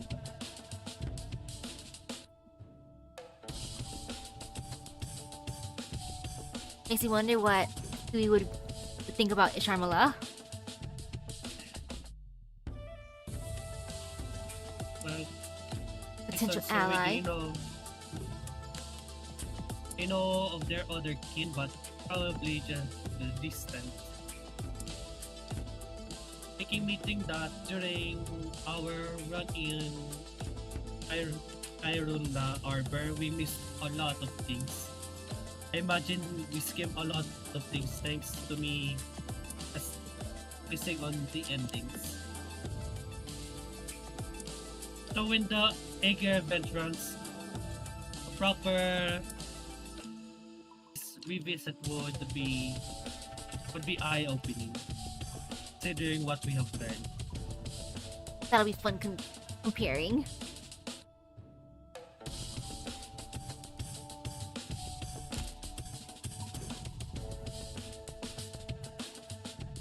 Okay, next, out of nothingness. From grace to unfinished business, to in truth return. And lastly, unshackled. The megastructure of the dark side of Terra let out a wail. None experienced the first omen of ruinations to be so low, so deep, an unstoppable shaking that could be felt everywhere. Rumors spread, and the entire land turned to panic. And atop a vast river, a lone raft carrying 3 sails away from the crowd. For the horizon, so the 3 are drinking together, with the most peaceful and quiet atmosphere. A nice argument, but your logic is flawed. The peculiar-looking artisan keeps shaking his head. According to you, those who themselves do not understand, but rather can never know freedom. The plain-dressed elder across from him is rather interested in the debate, taking his time with his reply as he takes them on a different tack. I have a story, one that is quite relevant. Several years ago, before the land had become a complete mess, I was traveling the far southern seas when I saw a musk beast as big as a man's palm. The artisan rudely interrupts him. Your story's the same as your argument, brother Ho. Oh, it's Ho. I've been listening for thousands of years now, and I figured out the rules long ago. You're thinking of saying, the heart is large. Perhaps larger than the ocean is deep, aren't you? You should know when to stop deluding yourself. The elder does not mind the offense, instead laughing at how his slow wit stubbornly refuses to change. He turns toward the third occupant of the bamboo raft. He does not partake in the drinks, nor does he join them in debate. He simply looks toward where they came from in silence. Here, along the shore long out of sight, naturally he will no longer have to see the panic-stricken eyes of those trying to put on brave faces. The conflict at all hours of the day as the end neared, or the clamor that gives him a headache. What say you, Wang? Where has your unfettered freedom gone this time? The elder kindly passes him a cup of wine.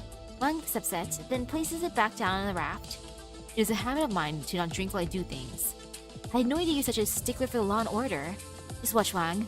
Brother Ho is about to point at the cup and tell you it's got no wine in it, that you must not be bound by such distinctions. The 3 men on the raft give each other knowing smiles. Law and order bind only the body. If the heart wishes to be unfettered and free, it cannot be shackled by worldly things, says Wang. In this life, people come and go, old matters left unfulfilled, are mixed with new bindings, inevitably tangling together like strands of silk.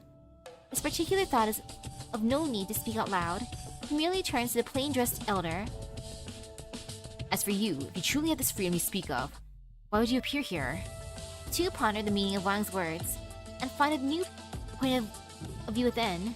They return to the debate with renewed vigor, heedless of the darkening skies above their heads, or the strengthening waves around them. The jar of wine, stamped with the emblem of Yan's army, is near empty. An ancient custom of the army to see off advanced teams. In these trying times, Fairmonts and the humans of Yan turn from foe to friend, standing together in the front lines against the end. Otis realized an interesting difference we haven't noticed before. As for other Fairmonts, they make avatars as a proxy, but for Armla, since their blood was infused to Scotty, but Lupiana's squad, including Scotty, was on a failed operation. Instead of proxy is Sharmala's proxy via assimilation to Scotty. Yeah, I guess it's assimilation instead of just making their own proxies. The wine symbolizing trust and valor too was shared with them. The main armies maintained a distance from them, awaiting their signal. As the raft approaches the end of the great river, their chatter and laughter are drowned out by a clamorous noise on occasion. Not just the sounds of the river's flow, but also the sound of countless joints bending, countless limbs slamming against the ground as they march, and countless humans bellowing out as they give their all in battle. The raft has finally drifted to the destination. Beyond the land was Terra, within the boundless abysses of its dark side. The enemies from beyond the sky are about to break through the humanity's greatest defensive line and invade the known world. The sky is shrouded, with not a single ray of light allowed through. Where enemies are gathered in the other end of the megastructure, humanity once used to move to and fro between the land and the Shadow Moon, so that they may descend on Terra. The flags of the many nations were torn apart in the attack. The corpses of their soldiers are strewn together across the battlefield. The river shakes violently from tremors in the ground. As the bamboo raft gently births, think carefully, Ho. If you step into this battle, you should never have the freedom you desire. If one walks alone with pure spirit of heaven and earth, how can one be limited by life and death? Wang answers on behalf of the plain-dressed elder. The elder looks up to the sky and laughs with his two companions. They move themselves towards the battlefield. Well, that's an ominous one. Ending off with a war. And the earth changed completely. I think it's funny how Brother Wang is working. He's now a ferryman. Wow, look at this brother actually working, unlike our other brother. Good job, Wang. As much as you'd rather just play Weiqi, he's helping out. It does make me wonder if they're fighting though, cause oof. They're being sent to their death based on like how it sounds. Yeah, jar of wine. Stand for the emblem of the army is near empty. An ancient custom to see off advanced teams. Good luck to these guys. But hey, at least they're going off happy.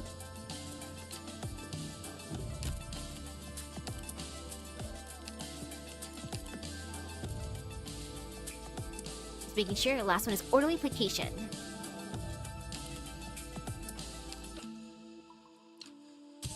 So it goes from escape to a duty lifted to half-day tour and then anchor. Brother, you gonna be forced to work? This isn't as simple as collecting stones. An atmosphere is neither living nor dead. Rather, it's like a wisp of smoke, a breath of wind, a perception, even.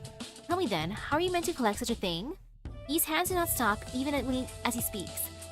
Wheresoever his hands reach, Moss climbs up the strange stone while still waters take in the falling snow. Liang tosses him a half-baked answer, knowing Yi is simply looking for someone to ramble at while he's busy. Wrong! He is, of course, rather pleased. By the time you've dredged up a definition of atmosphere, it will already change. When the cold wind wears away the rocks, and the hornbees trudge through the snow, did they ever stop to consider it? Such stubborn demands will only make you lose sight of the essence. The compromise you've arrived at is just right. Let me see, over here. Pull another brook.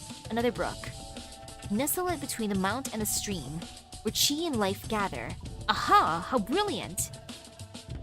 With the garden lit complete, Liang sends over a cup of tea and a plate of candied preserves. He lies down across the hornbeast's horns and eagerly admires his own handiwork as he allows the beast to take him where it will with its swaying gait. The hornbeast is lured over by a path through the forest that does not yet exist. The secluded forest nestled between the mountains was a good choice to merge with the frozen soil of Sami. Ooh, Sami! Closer inspection reveals yet another sight, a wondrous forest of stone, the fragrant grass strewn about linking them together. The beast bends down to eat, and during its fateful moment, a pink leaf falls upon its horn, taking on the form of a human. In its eyes of the admirer, the scarlet is well suited to the horn beast, and to the horn beast it is a veritable feast. Everyone is pleased. As its hooves gently pace by the forest edge, the leaf returns to the tree's branches, awaiting the next moment of destiny. He plays about with the ancient tree he's extremely fond of. One leaf seems to have absorbed the winds of the ice field, quivering several times. This tree, its age of mystery, brings together countless leaves. Some carry the scent of desert sands, others emit the damp smell of the sea, while others fill the air with the scent of oil paintings from nations no longer on the map. Like secret signals sewn across this great land. Whenever Yi loafs about, ignoring his duties, Liang will always nag at him a little. Only when he is fiddling away about with the tree does Liang leave him undisturbed. The guard of Grotesqueries has left him many responsibilities as its master, watching atop the tomb facing the memorial hall that refuses to the recording of memory. The blank scrolls and pages, and the name that sticks to the tip of his tongue, unable to be read. At first, he simply wants a quiet space where he would not be disturbed, that he could decorate as he pleased. However, with it falling upon this realm, how could he hope for it to stand apart from the land? One must draw on hundreds and thousands of connections if one ever wants to merge the sights of the land. One tree cannot hope to hold all the beauty under heaven. But just as plants take in sunlight, and roots absorb water, and hooves tread along paths, how can you say this tree cannot collect every kind of atmosphere under the heaven?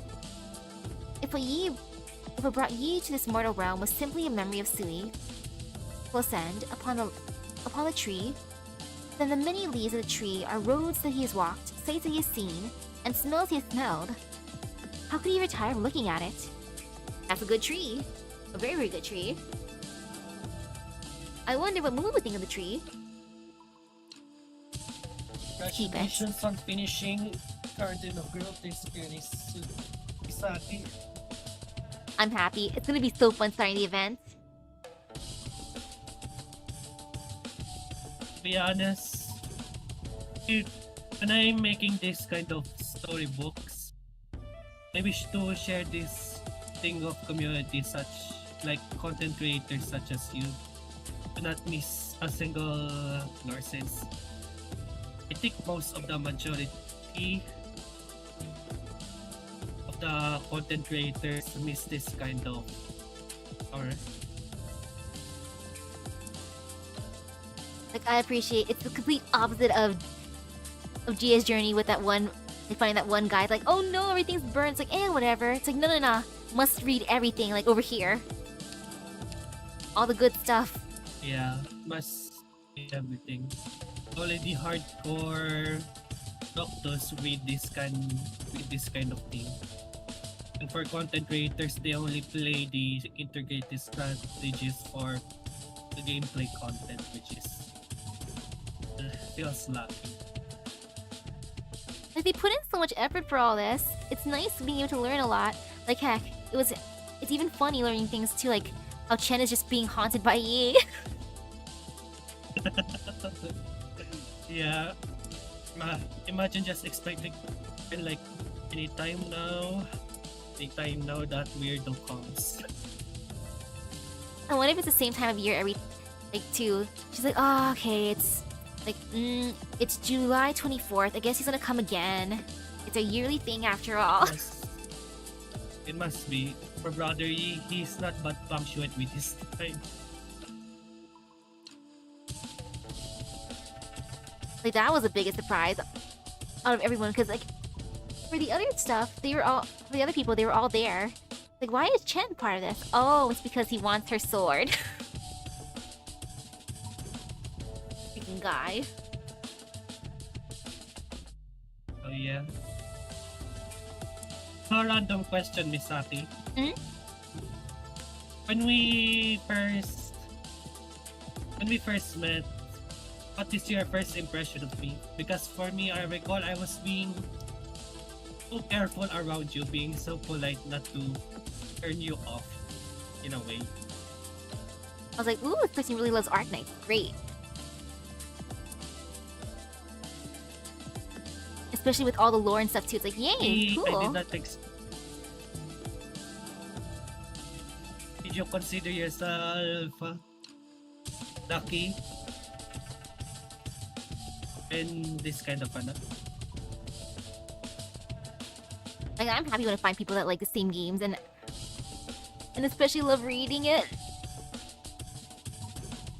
Yeah, I especially love reading it, that I had to make this kind of content for content creators to read, such as storybooks, for them just to not miss anything. Like, that's the best. Which is you. Yeah, but to be honest, I have no way of sharing this. It's only you that I can share this. Which is a shame to think about, but it's also a pleasure for me to have at least someone to share this with, and someone that creates content with it. And thank you for that. It's always a pleasure to look forward to. It pretty much motivates me a heck of a lot to make these sort of things in the first place. Like, I think this is really good stuff. It'd be a shame to miss out on this kind of thing. What would you say to the other content creators who is curious and reads through the lore but misses this kind of lore? Like, come on, you're missing some really good stuff. Like, holy cow. Did not expect them to mention the Star Pod especially too. Like, whoa. The origin of elves. Like, okay, that was extremely unexpected. Yeah, truly unexpected. And imagine starting the Yan event without this kind of knowledge. It'd be a shame. It really would be a shame. Yeah, just straight right in. And ooh, hello. I consider myself quite lucky to be able to have a kindred spirit that doesn't leave crumbs floor behind.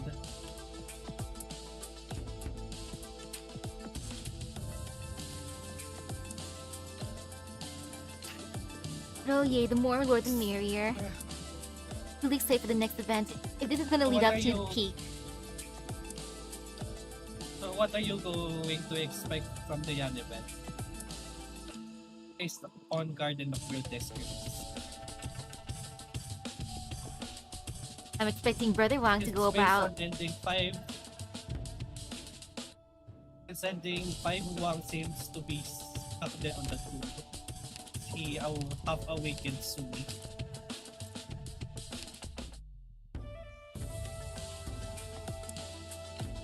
Oh, it's gonna be like this one then.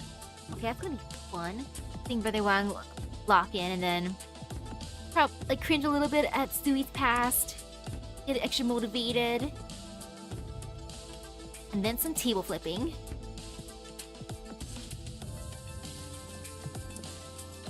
Sui's relationship is quite different from other pheromone since it can peek into its own memories. That kind of knowledge. I wonder if that kind of thing also applies to Skadi and Isharm. Ooh, maybe.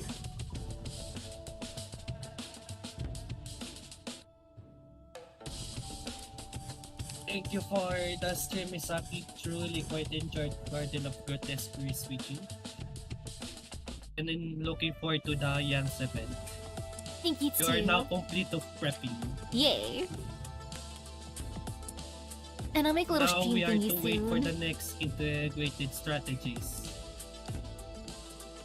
Now we wait for the next integrated strategies, which is in Volifor, which is said to be a horror that to be compared to Sam.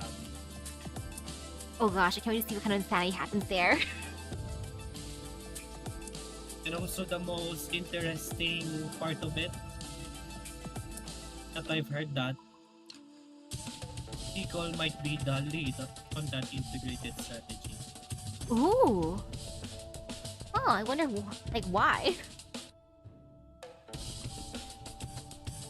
Yeah, from previously we have known that Nicole has met her end in Bollywood somehow, some way, based on the other teammates such as Cruz and Mapa.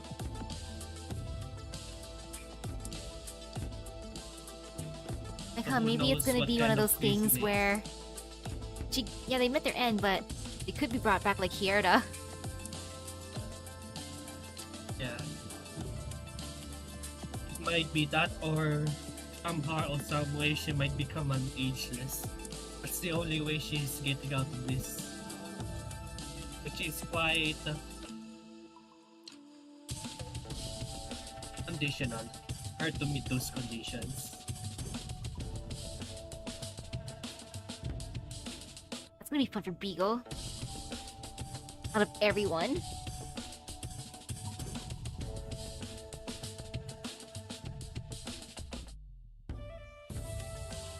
How can you sum up Garden of Grotesqueries to life? For me, it would be like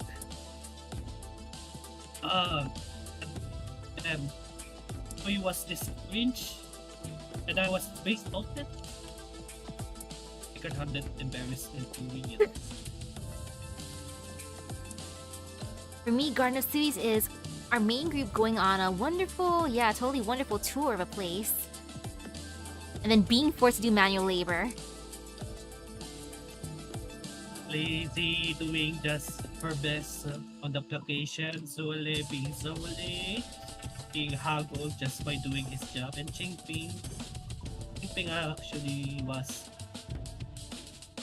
quite smooth with their operation. With the help of Radian. Thank you, Radian.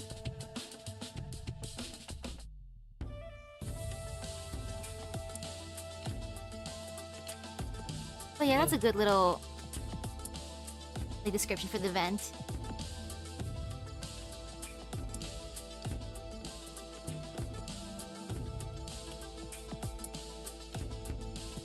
I imagine when the event starts, a lot of content creators besides you would be hella confused in some parts.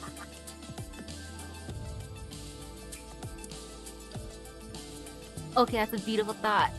Man, I'm excited. Can't wait for Sunday.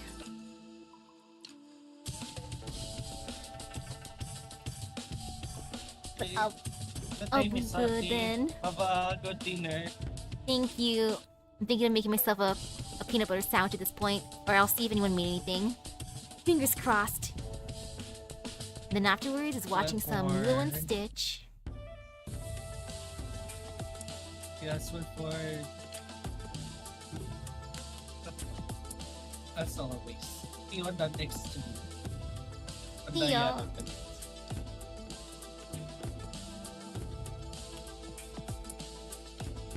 So with that being said, everyone, thank you for stopping by the stream. I hope everyone has a great rest of the day and epic gotcha luck. I'll see you guys later. Bye bye. Food.